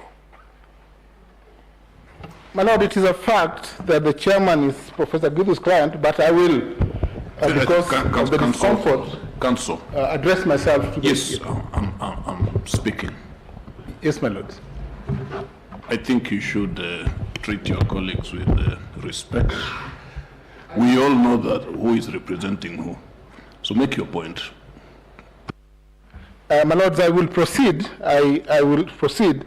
I will not mention Prof's name going forth. But my lords, the violation is glaring in view, my lord, of the fact that the non-verifiability of the process from the tallying center as held by the Court of Appeal, my lord, we've spoken to this severally, to the National Tallying Center of what each presidential candidate received, my lord, is a subject of an unconstitutional act. My lord, that is point number one. My lord, therefore, the counting, there was a violation of the duty to count each vote cast by an individual as contained in the Form 34A transmitted to the National Tallying Center and as uploaded to the Form 34Bs and 34C that was used to declare the result in Form 34D, my lords. My lords, granted further, that violation is also reflected, my lord, in the violation of the Elections Act itself. Because, my lord, there was a requirement that once the tallying is done and the verification done under Article 138(3)(c, it was not the chairman but the commission that was required to undertake that process. And my Lord, I want to speak to the affidavit of the chairman himself. Other advocates have submitted on the self-importance that the chairman presumed in conducting the final tally, ignoring the mandatory nature of Article 138(3)(c). This court has dealt with the question of interpretation of statutes and of the Constitution, my Lord, where there's a compelling word, shall. Article 138(3)(c) is compelling in nature. It does not give the chairman an option of consultation or of assuming the role of the commission. It states, my Lord, that the commission shall undertake the process, not the chairman. The same term, my Lord, is used in the second schedule to the IBC Act and in sections 4 and 8 of the Elections Act. My Lord, if I may just read 138(3)(c). It provides, my Lord, that the process of tallying, my Lord, after counting the votes in the polling station, the independent electoral and other commission shall tally. My Lord, where shall is used before a verb, citing my learned friend, senior counsel, it leads to an inevitable and compelling option. And this is what the courts have interpreted in several cases that we have handed over to the court, my Lord. The cases in Kirain Investments and National Land Commission, this was the finding of the court, again citing the findings of the Court of Appeal on the same question. Wesley, Judge of Appeal, laying down the consequence of the use of the word shall as peremptory. So, my Lord, that of itself, any action reflected in the affidavit of Wafula Chebukati that denotes any action by himself in assigning other members work, my Lord, and in eventually purporting to act under 138(10) alone without consultation, invalidates the entire result that he purported to announce and invalidates the issuance of Form 34C and D, in which he purported to announce the results of the election. My Lord, ipso facto, the duty to transmit, tally, and collate was therefore violated. The regulations, my Lord, 39(1)(c) of the Elections Act required two tallies, the physical tally and the electronic tally that ought to have been transmitted. Non-compliance, my Lord, is evidenced in the affidavit filed by Cherere and by the 4 commissioners, my Lord, and an admission by the chairman himself that the tally was not compliant with section 39(1)(d) of the Elections Act. My Lord, going forth, the complementary nature of compliance reflected from sections 39 to section 44 uppercase A of the Elections Act, my Lord, denotes non-compliance by the commission, but also an admission, my Lord, that there was no commission the moment the commission was divided and was working in different forms. My Lord, Article 3(2) of the Constitution provides that there shall be no government established other than through the Constitution, so that any violation that leads to an unlawful process, my Lord, cannot stand. And this court has the duty under Section 3 and Article 140 to invalidate an offensive action that is unconstitutional. My Lords, we submit that through the affidavits that admit the interference with the transmission system, the interference with verification, and the duty to declare the presidential election by the Commission, the result gazetted in Gazette Notice issued by the chairman, being Gazette Notice 9773 of 2022, was unconstitutional and cannot stand and must be invalidated by this court. My Lord, in view of time, we wish to submit that even aside finding that even the duty of the Commission as created and enshrined, my Lords, in Article 249, is governed and dictated by the principles under Article 10, my Lords. And my Lords, where public officers do not act in a manner donated by Article 10, then their actions must be vitiated by the court. And this is the forum where such actions must be vitiated. My Lords, the law is clear. The maxim extool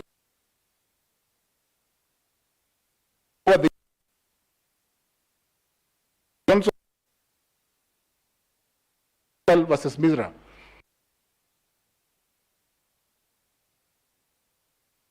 Can allow this action to stand. The opposing affidavits, my Lord, the opposing affidavits filed by the four commissioners of paragraphs 5 and 7 of Schedule 2 can only lead this court compellably, my Lord, to find that this is a matter that this court must handle in the manner that Lex, the principle used by international tribunals to settle questions. In the local framework, my Lord, we refer to Solomonic wisdom in 1 Kings 14. The court should look at the opposing affidavits. The court should look at the misconduct of the chairman of the commission. The court will then compellably apply the dictates of fairness in this matter and find that the people of Kenya were violated by the conduct of an election outside the framework of the Constitution, through the violation of the process, through the violation of the outcome.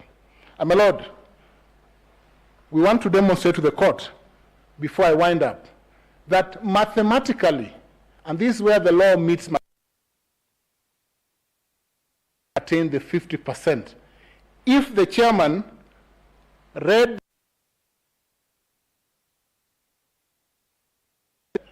out of the registered voters that cast their votes, my Lord. My Lords,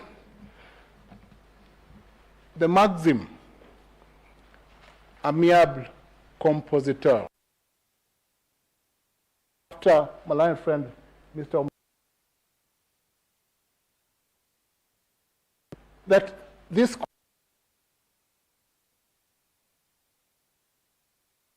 there's no option.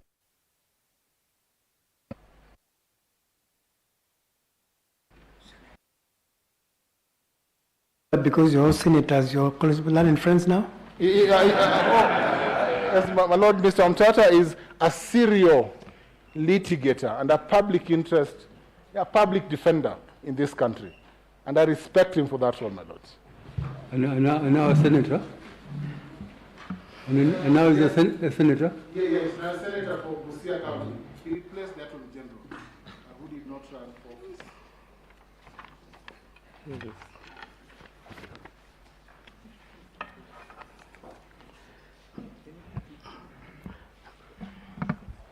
Members of the Honorable Court, in my submissions, I will rely on the petition we filed jointly with the three others. It's dated 22nd of August.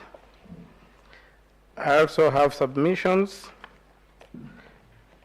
which I filed alone, which are dated 26th of August. And I also have a further affidavit, which is dated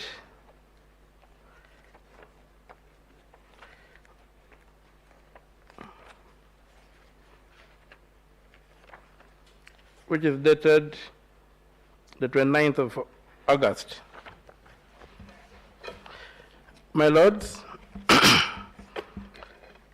before I remark on the mathematics, I just wanted to make a small observation as regards point number 1. And I think the elephant in the room is point number 1. What kind of election does the Constitution of Kenya anticipate?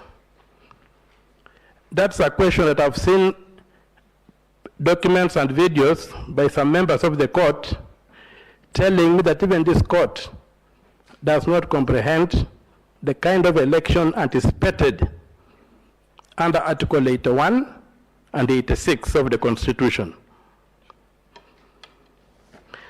Short of a digital election, you cannot meet the constitutional threshold. Mr. Mutata, what Yes. did you say?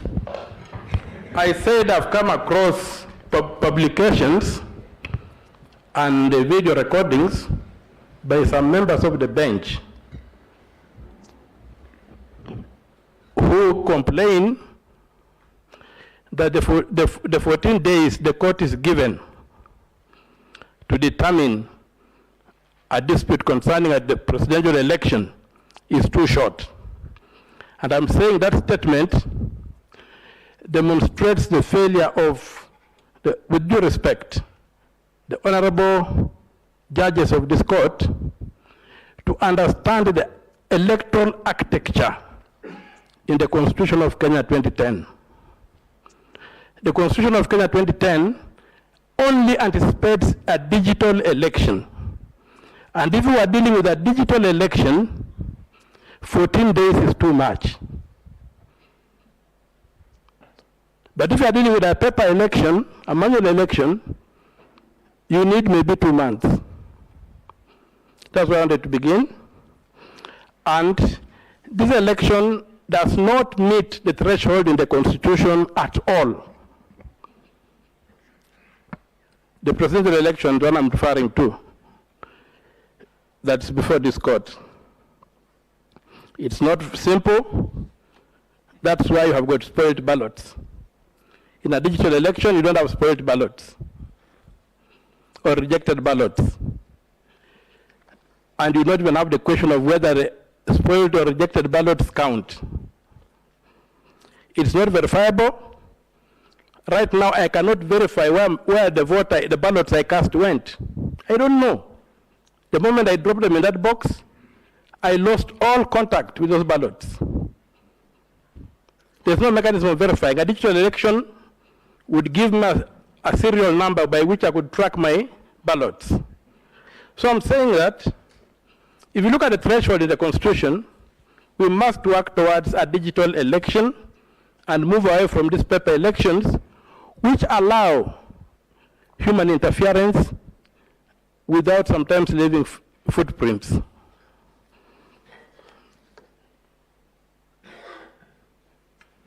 I would now go to my submissions.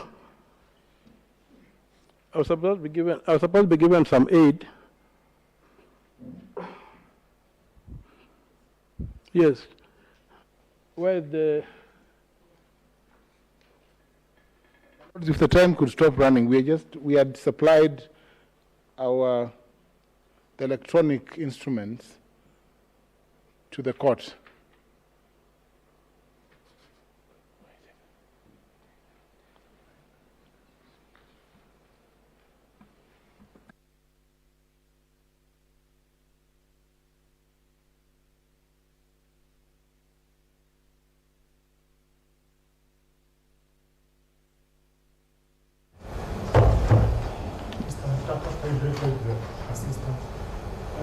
You beg the assistant. Okay. I don't understand what you said. I come there. Oh, open for me the the PowerPoint document.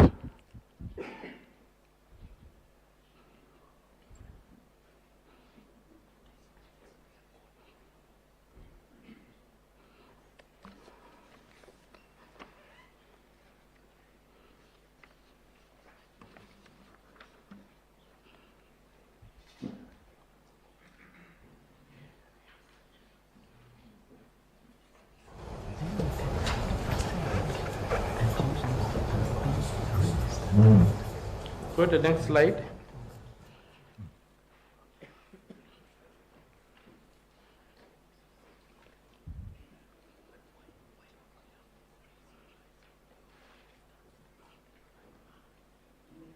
Yes, we're looking at an analysis of paragraph 26 of affidavit filed by Mr. Sunkuli in petition number 7, paragraph 26.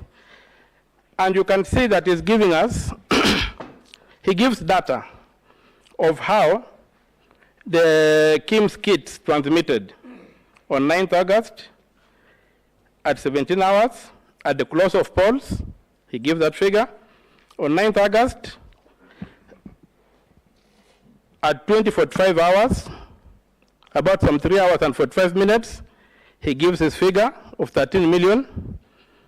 Then, most surprisingly, you have two entries. It is the entry that which gives us at 14 hours and 14:40 hours. The KIMS kits are transmitting some 23 hours later, still transmitting data. And we're saying that that data is not acceptable. So we come to the next slide. I just run through given the short time I have. When you got that slide, you look, they tell you at 20:45 hours, on 9th August 2022, some 13,731,215 people voted. Polling turnout recorded on 10th August is 14,239,862 ballots.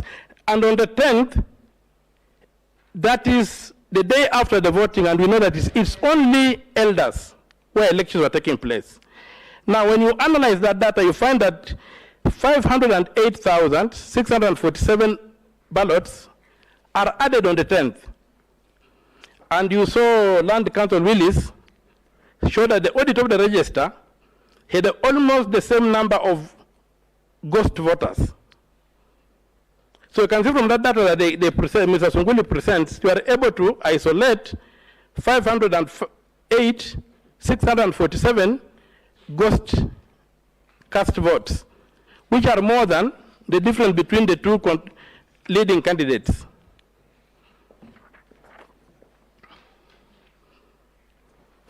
If you go to the next slide, and if you look at the ballots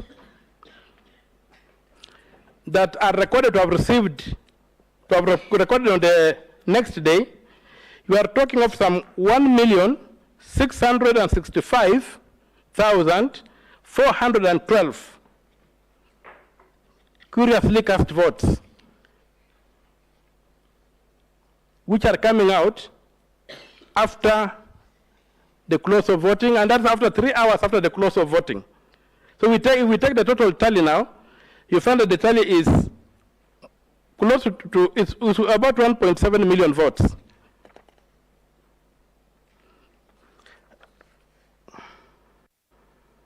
That spike in votes is not possible.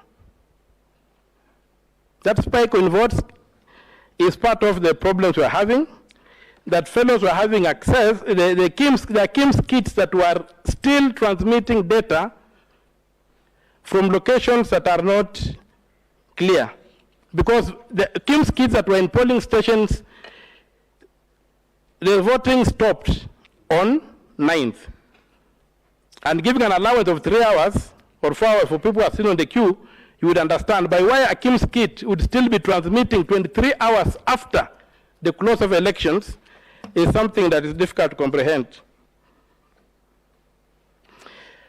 Also, members of the Honorable Court, if you look at the Form 34C that has been published and interrogate the data there, if you look at the total of the variables ascribed to each candidate, the amount that you get is 110 votes less than the number that has been printed on that paper.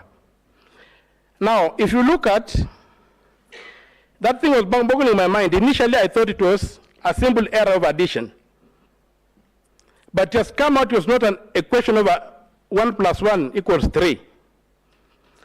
Because when you look at paragraph 32 of the replying affidavit of Mr. Sunkuli, yes, I'm on, yes, go to the next slide.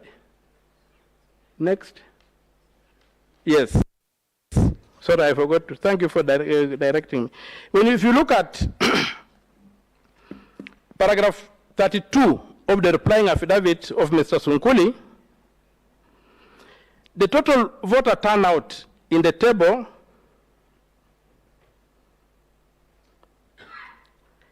when you subtract from it, as given in the table, the number of rejected votes on Form 34, you get exactly that 7, which in that replying affidavit they claim was an error of addition. But if you interrogate their raw data, you find that that figure is the valid figure. So the votes attributed to the candidates are fictitious. From paragraph 32 of Mr. Sunkuli's replying affidavit.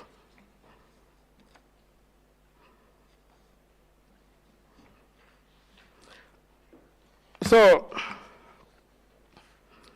when you go on to the next slide,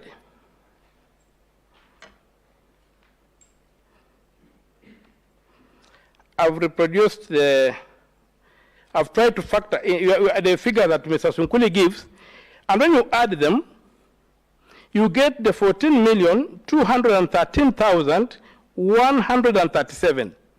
Yet, when you add the figures attributed to the individual candidates on Form 34C, they come to 14,213,027. That is not an innocent mistake. It is a situation whereby somebody has left a trail that they were working backwards from a certain figure which they had, and they were working backwards, and so they would going to get that. And most important, I would also refer to the affidavit signed by the chairman, filed by the chairman in petition number 5. At paragraph 95 of his replying affidavit, sworn on 26 August 2022, the chairman presents the exact figure of 14,213,137 as the total valid votes cast for all the 4 candidates.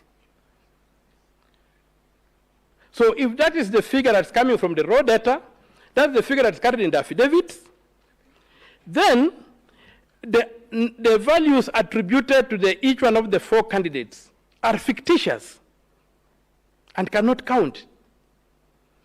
And therefore, that Form 34C is an invalid document.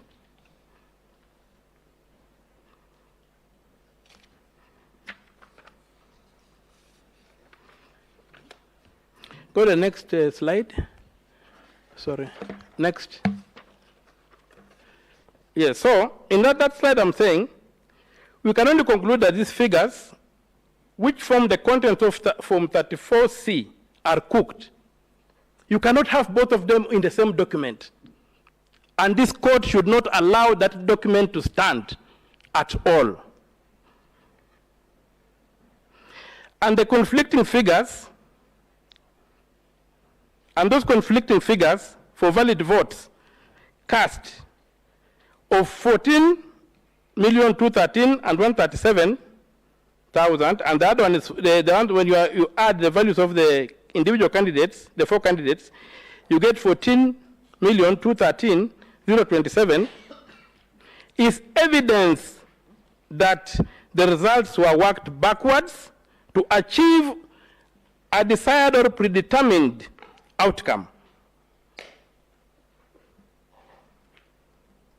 Therefore, the declared percentages for the 4 candidates, no, the votes attributed to the 4 candidates and the declared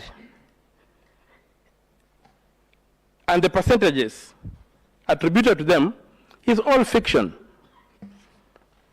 Now, I go to address the question of whether you can achieve, if assuming that what in the totality of the announcements made by the chairman, any of the candidates realized 50% plus 1 vote. Just checking on the time. Yes. There's no display for the time, unfortunately.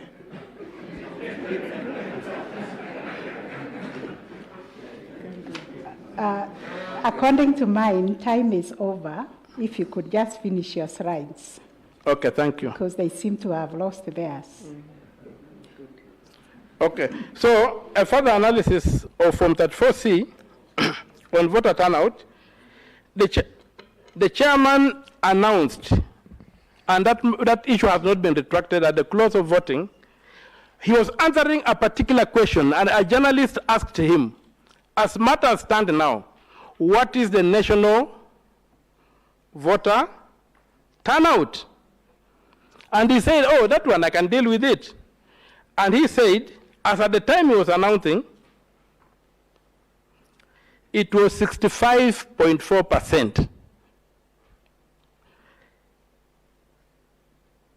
And according to what the KIMS kits had reported. And he expected that value to go up when all the KIMS kits had reported and the manual had been included in it. So when you calculate that against the total voter register, the national voter register of 22,120,458 votes, you get that the voter turnout as at that time was 14,466,799 votes. The next slide. So from 34, the tallies are ascribed on Form 34. You get, when you factor in the rejected votes, you get a total value of 14,326,641 votes having been cast. That is the valid plus the rejected votes. So when you get the difference between the two, the declared voter amount and what has finally been published in Form 34C, you find that a number of 140,138 votes were not accounted for.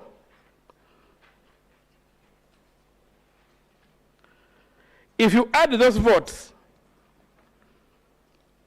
now we add these votes to the attributes given to each candidate, because we are now ignoring the number published on Form 34C that I claim was a mistake, but which I've demonstrated was not a mistake.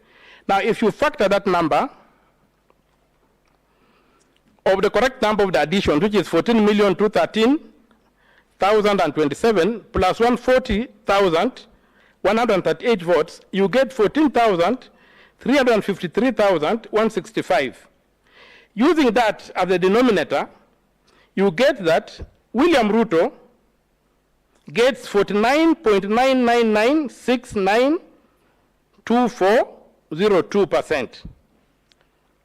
And the reason we are going to doing these decimal numbers in the long form and not reducing them, because the winning vote is 1. And what's the percentage of 1 in 14 million votes? It's about 7 zeros before you get to any digit. So that's why we are keeping the long form. So when you round it off, you kill voters and you include new voters. So Raila gets 48.372118662. The next page, Wahiga would get 31,987, which would translate to 0.222856771%. Wadakwaya at 61,969 becomes 0.431,74497. And so now there are these other votes, the 140,000 votes, 140,138 votes. Since those votes were not, we don't know how the voters gave them to the candidates. We cannot randomly allocate them to any candidates. So they become the fifth variable here. Those ones amount to 0.976356086%.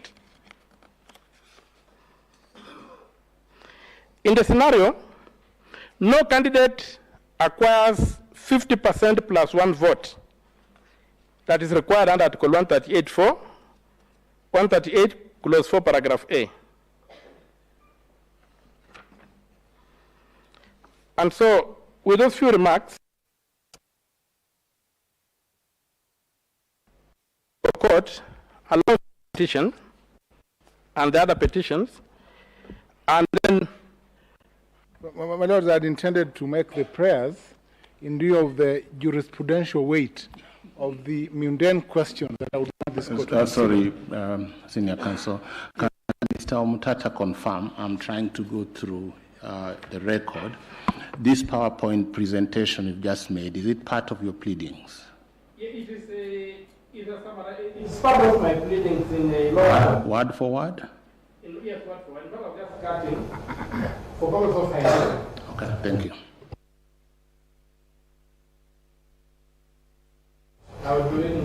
Unless you are changing, that is not word for word. No. So if it's word for word, we don't need any other copy. But of the most important is the father affidavit. Because when I did the first one, I did the petition, I did not have the information that came from. I did not have the information that came from Mr. Sunguli's affidavit. So I would request the court to pay particular attention to the father affidavit. That's why I had the benefit to compute the figures with the figures that the commission supplied. That's all my Thank you. compelling are the figures that finally mathematics finds its way into invalidating. So, General, you have no leave to address the court after time. Why don't you start from there? Just to make prayers. From where? From what time? Leave from the bench. Start from there. Your Lordship, may I seek leave? Just make prayers. Senior Counsel, we agreed on the ground rules yesterday. Your time is up. In fact, his time went over because he was on the PowerPoint. We noted he went over by 6 minutes. So please, yes, if you have anything, you can reply when you have time to reply. Rejoinder.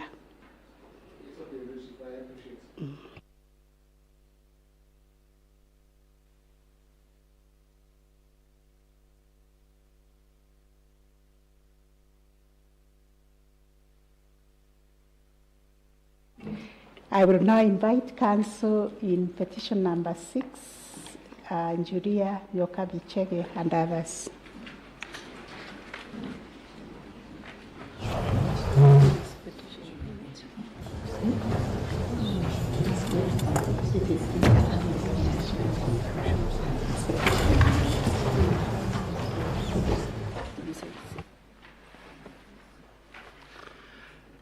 May it please, Madam Chief Justice, Deputy Chief Justice, and other members of the court. My name is Kibe Mongai, appearing with Ms. Wairi Mukeru for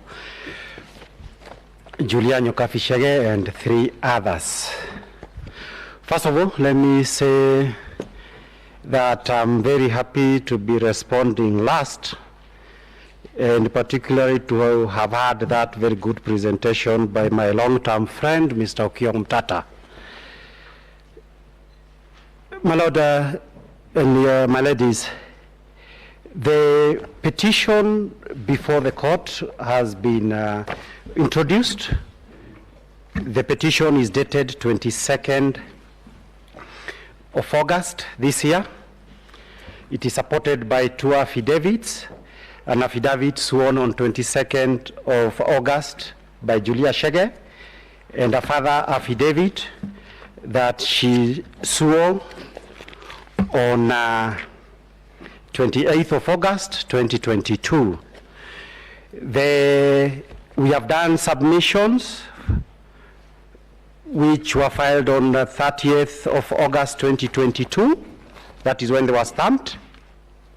And we have also done a bundle of authorities as required.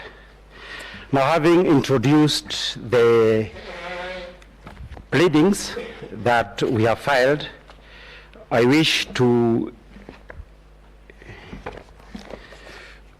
looks like I don't have the petition, but basically the petition before the court, the petitioners are basically arguing for invalidation on the simple ground that there are so many violations of the constitutions and the electoral law by IEBC and its chairman, as the case may be, and as a result of which those violations constitute such severe illegalities and irregularities that the results announced ought to be nullified.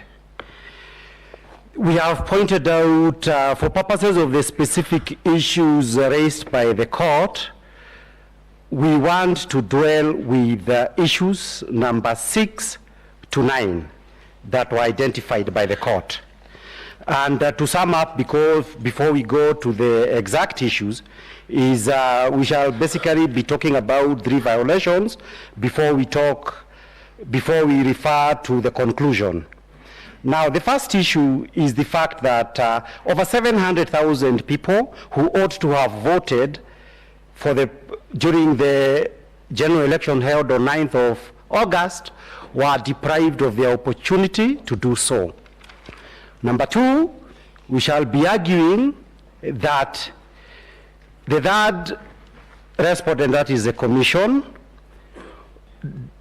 contravened or violated its duty of accountability, transparency, and public participation during the 4 stages that we shall shortly be outlining, and in a manner that it declared the results of the presidential election.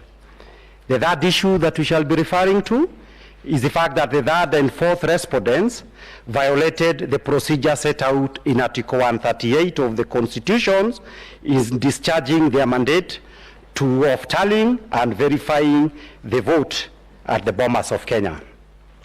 I start with issue number 1.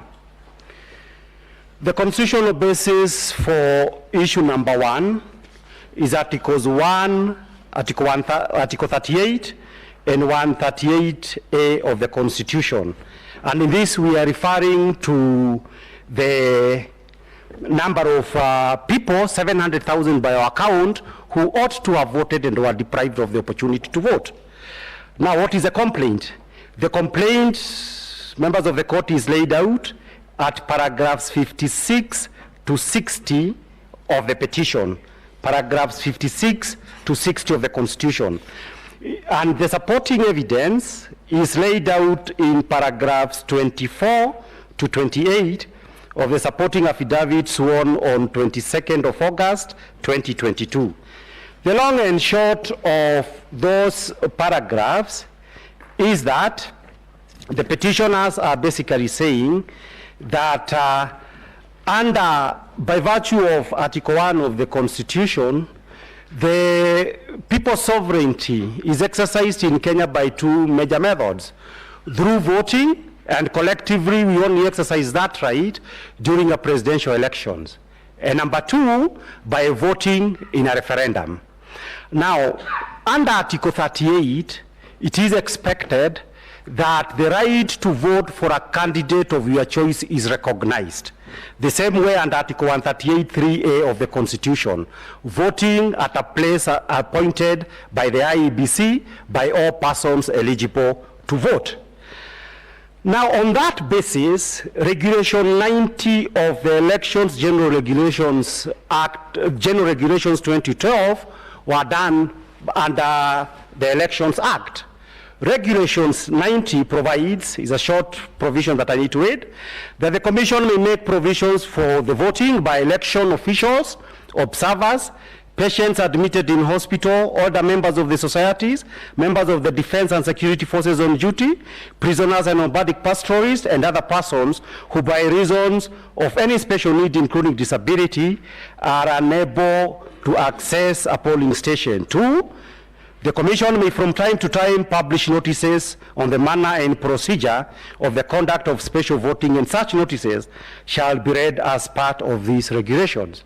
So the long and short of it, but I want to tie up with the facts, in paragraphs 50, the petitioner says no such notices were issued with regard to the persons in contentions in this particular contest. Who are those persons? Those persons includes at least 500,000 elections officials. They include at least 180,000 members of the security forces. It includes those people who are in hospitals and others who may not be in hospital. But they are placed in such circumstances that special arrangements ought to have been done to ensure that they were able to exercise their rights under Article 1 and Article 38 of the Constitution. Now, why have we chosen the figure 700? The figure 700, as you will see from the affidavit, has been chosen for the simple reason that there should be no contentions about it. These figures, these are elections officials. The IBC chairman is quoted in the newspaper report that is attached to that affidavit, in fact confirming that indeed all this number of peoples will be engaged during the election day. Their engagement during the elections day follows up of necessity and in the nature of their duty that starts at earlier than 6 a.m.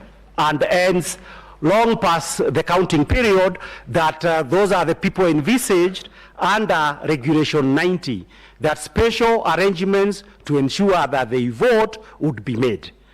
It is not denied in the face of how these complaints being made that those arrangements in fact were not made by the Commission. Now, it is important to point out these regulations were made in the year 2012. Of course, it is interesting to know, first by these complaints, how did Chebukati answer them? He answered them in his affidavit by first of all saying prisoners were allowed to vote under Regulations 90. He says diaspora Kenyans were allowed to vote under Regulation 90. And he also says very old people and sick people would be first on queue, and so such instructions were issued to ensure that those kind of people would vote first with a little bit more convenience than others. But, Your Lordships, it is important to note that when it comes, for example, that prisoners voted, prisoners have been voting in Kenya in the presidential elections, not so much because IEBC has been complying with the law, but because I believe it was Judge Lenaola, when he was at the High Court, made an order first that prisoners to vote in the presidential elections, and number 2 in the referendum. And that was done. Even the reasons why diaspora voters vote in Kenya is again because of another subsequent court decision.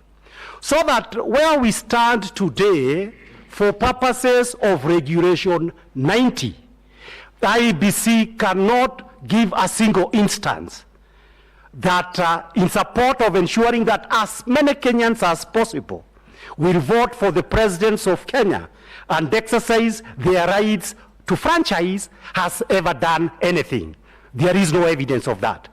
Now, during the preparation of this petition and afterwards, for purposes of these kinds of violations of the right to franchise, it is a very serious thing across the world, because as many of us are entitled, and that is why even this right was given to prisoners, to ensure that we vote.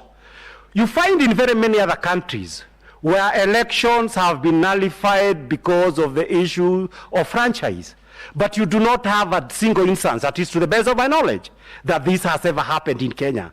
And this could probably explain why, even after the Constitution is clear on this issue, that facilitations be made to ensure as many people as possible and those in special circumstances, those arrangements have never been done by IEBC.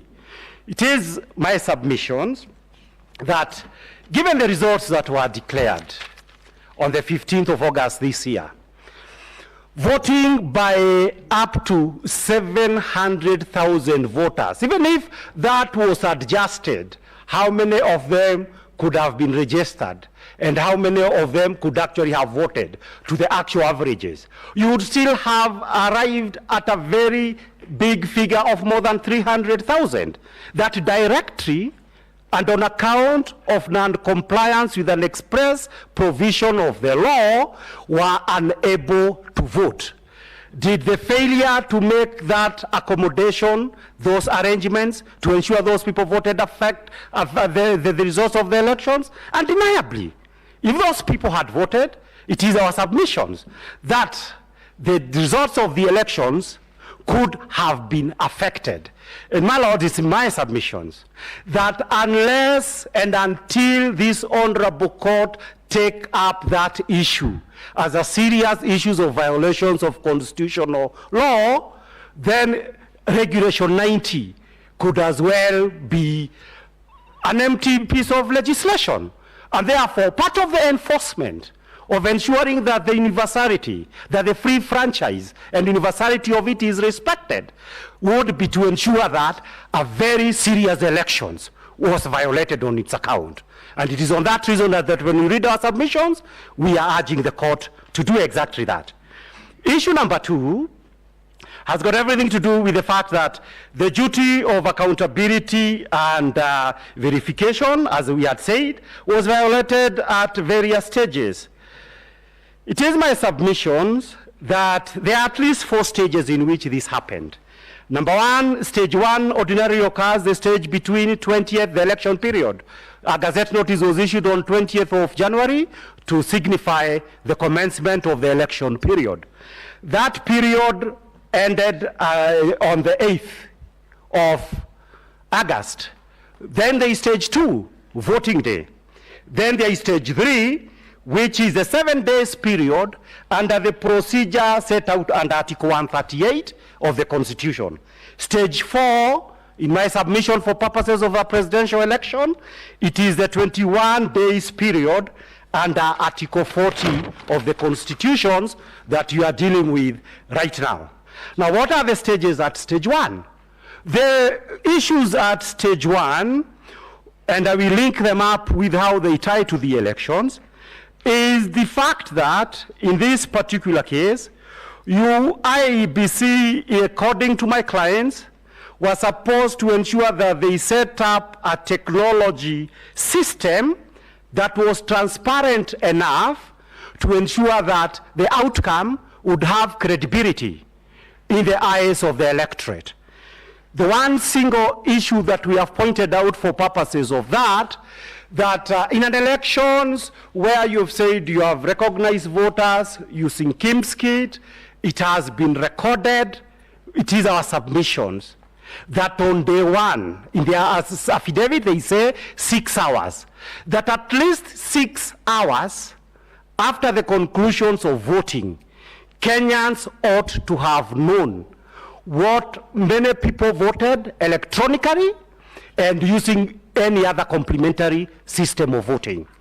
And my lords, it is my submission that the failure to do that, one cannot be able to speak of a technology that worked if the most important component that a voter ought to know, the right of a voter to know, yes, we voted. If we reach this number, this man is president. If we reach this number, this one is president, or is in the opposition. That number ought to have been given without any dispute. There should be no controversy about it. Yet the fact that you have all these controversies about the register just points out to the issue that on that critical element, there was serious failure of that technology. But it may not necessarily have to be a serious failure of the technology, in the sense that it could well be that the manner in which now you conclude voting, Forms 34A were uploaded, but the actual figures were being named on day 2. This is day 2 after the arrival of all Forms 34A. It is our submissions and my hypothesis that any person, and nowadays there are so many books that you can read anywhere and you can buy anywhere, that says how do you rig elections. If one were set out to rig an election such as this one, then one of the most important variable would be the voters register.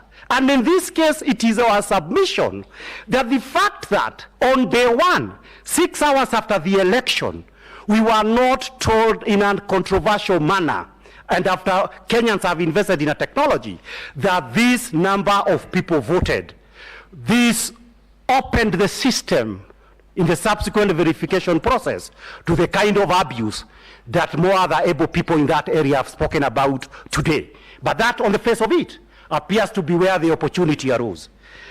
I go to the issue of still at stage 1, the issues of the nomination. We have said in our affidavit that for purposes of Article 99 of the Constitution, the presidential candidates were supposed to be subjected to qualifications under Article 99.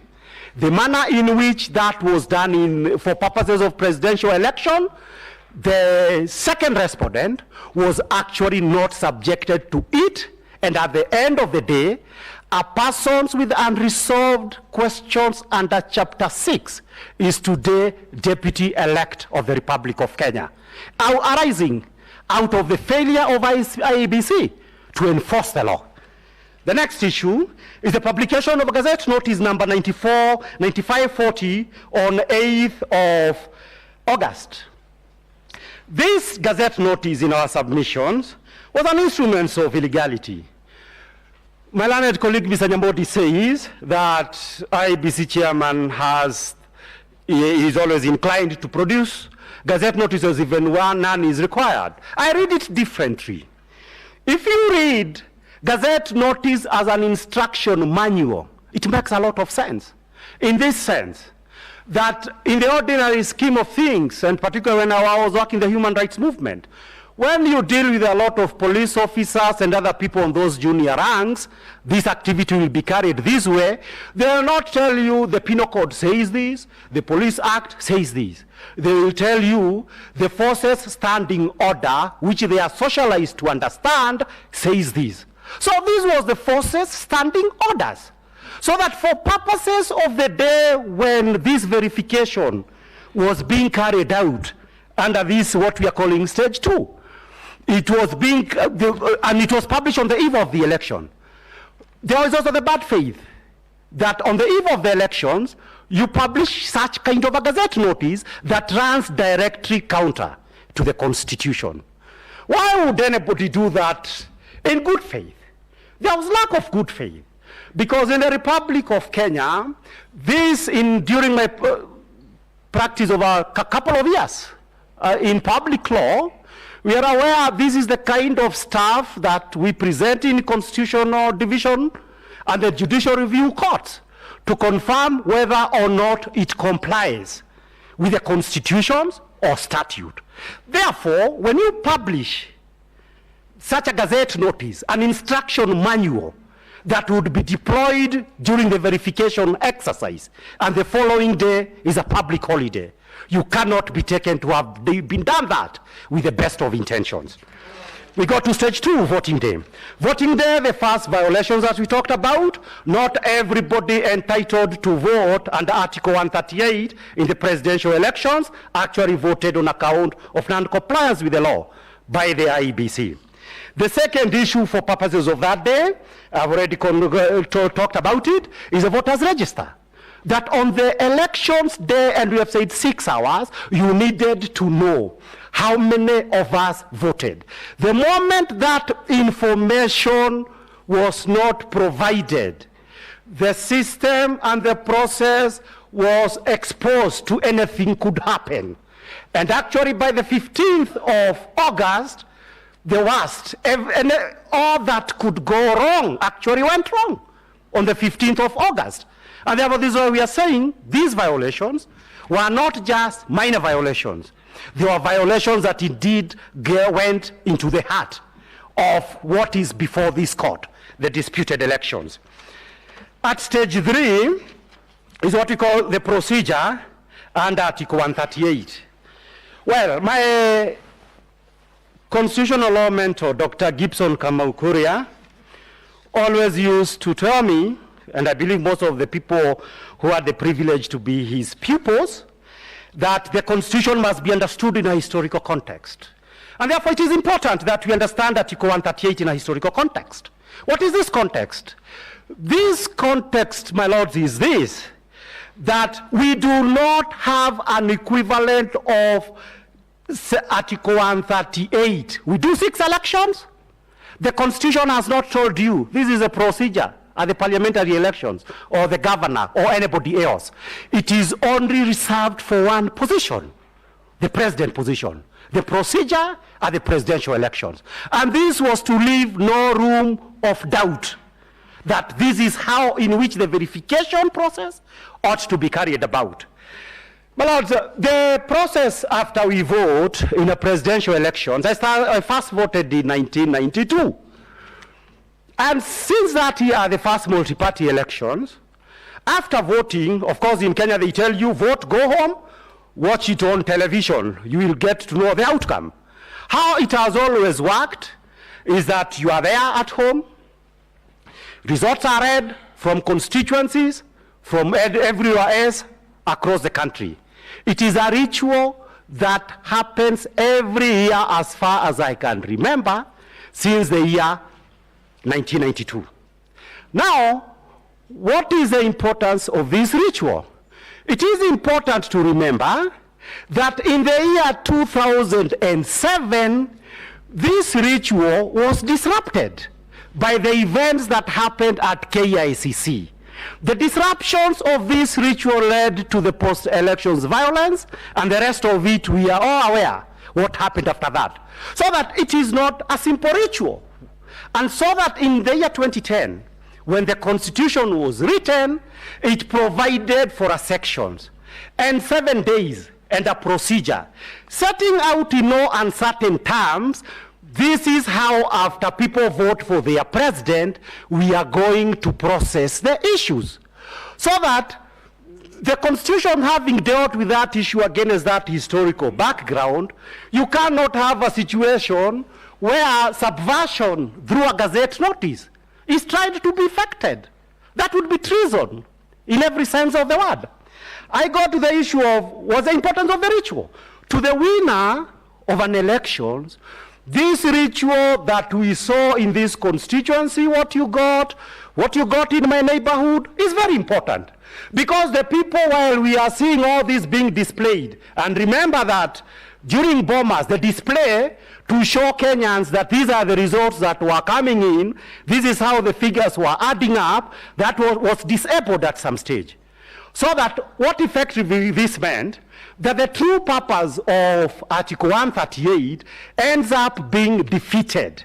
Defeated in the sense that for the winner goes and declares that I had the most numbers in accordance to Chebukati.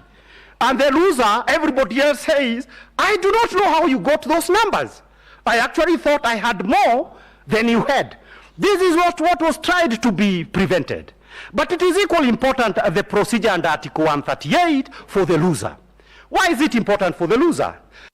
Because the loser, and in this case the loser is a loser with say about 6.9 million votes, quite a number of Kenyans. This is a loser on his 5th time seeking the presidency. The last one he says he lost going under controversial circumstances.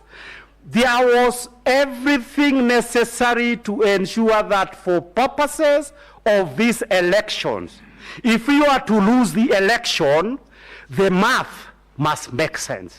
It must add up. The Kenyans, those people who voted for you, must also see that you did not do very well, because it is clear these people in that other place did not vote for you as you expected. Now, but when you have now a true situation on the 15th, the dramatic events of the 15th of August, where even 27th constituency, my clients are there waiting at home. I was also equally waiting at home. Those results are not announced.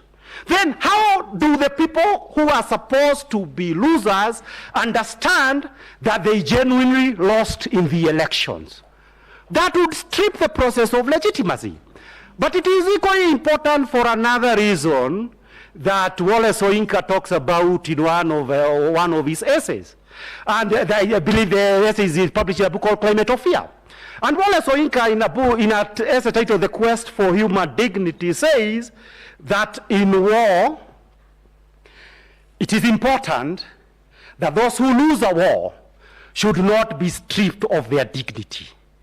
And basically what this means is this, that even after losing war, you are not stripped naked, in the sense that you are told you lost half of your country, but you must be left with the other half. That is if you are in the Russia-Ukrainian kind of situation. That is the whole idea, that nobody should lose absolutely. And when the Constitution talks about fairness, about transparency, it is to enable that this is processed in a manner that everybody else would be able to understand, and to process the victory or to process the loss, if it turns out that it was a loss.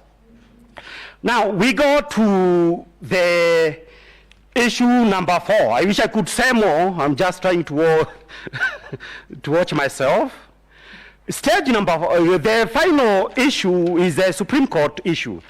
We served Chebukati with our affidavit. And I would not say he's arrogant, because that may not be a permitted language. But the language that used is one that shows lack of remorse. You will read the affidavit. On the issue of, why didn't you make arrangements for everybody to vote? We were talking about specific people, election officials. Then he says, oh, prisoners voted, diaspora's people voted, and all these other peoples voted. Now, that was not the issue. I think they are needed, and this is accountability to the Supreme Court. And that is the design of the Constitution.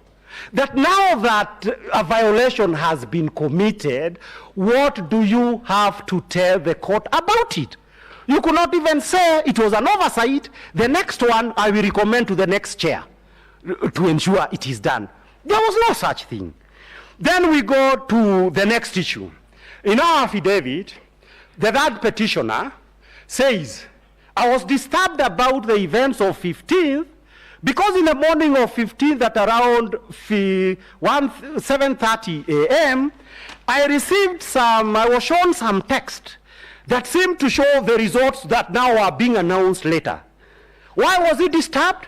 Because at that time, votes were still being counted. People are being told in constituency A, this is what people got. How does Chebukati react to that? Oh, everybody with a good calculator could have downloaded these forms 34A and calculated.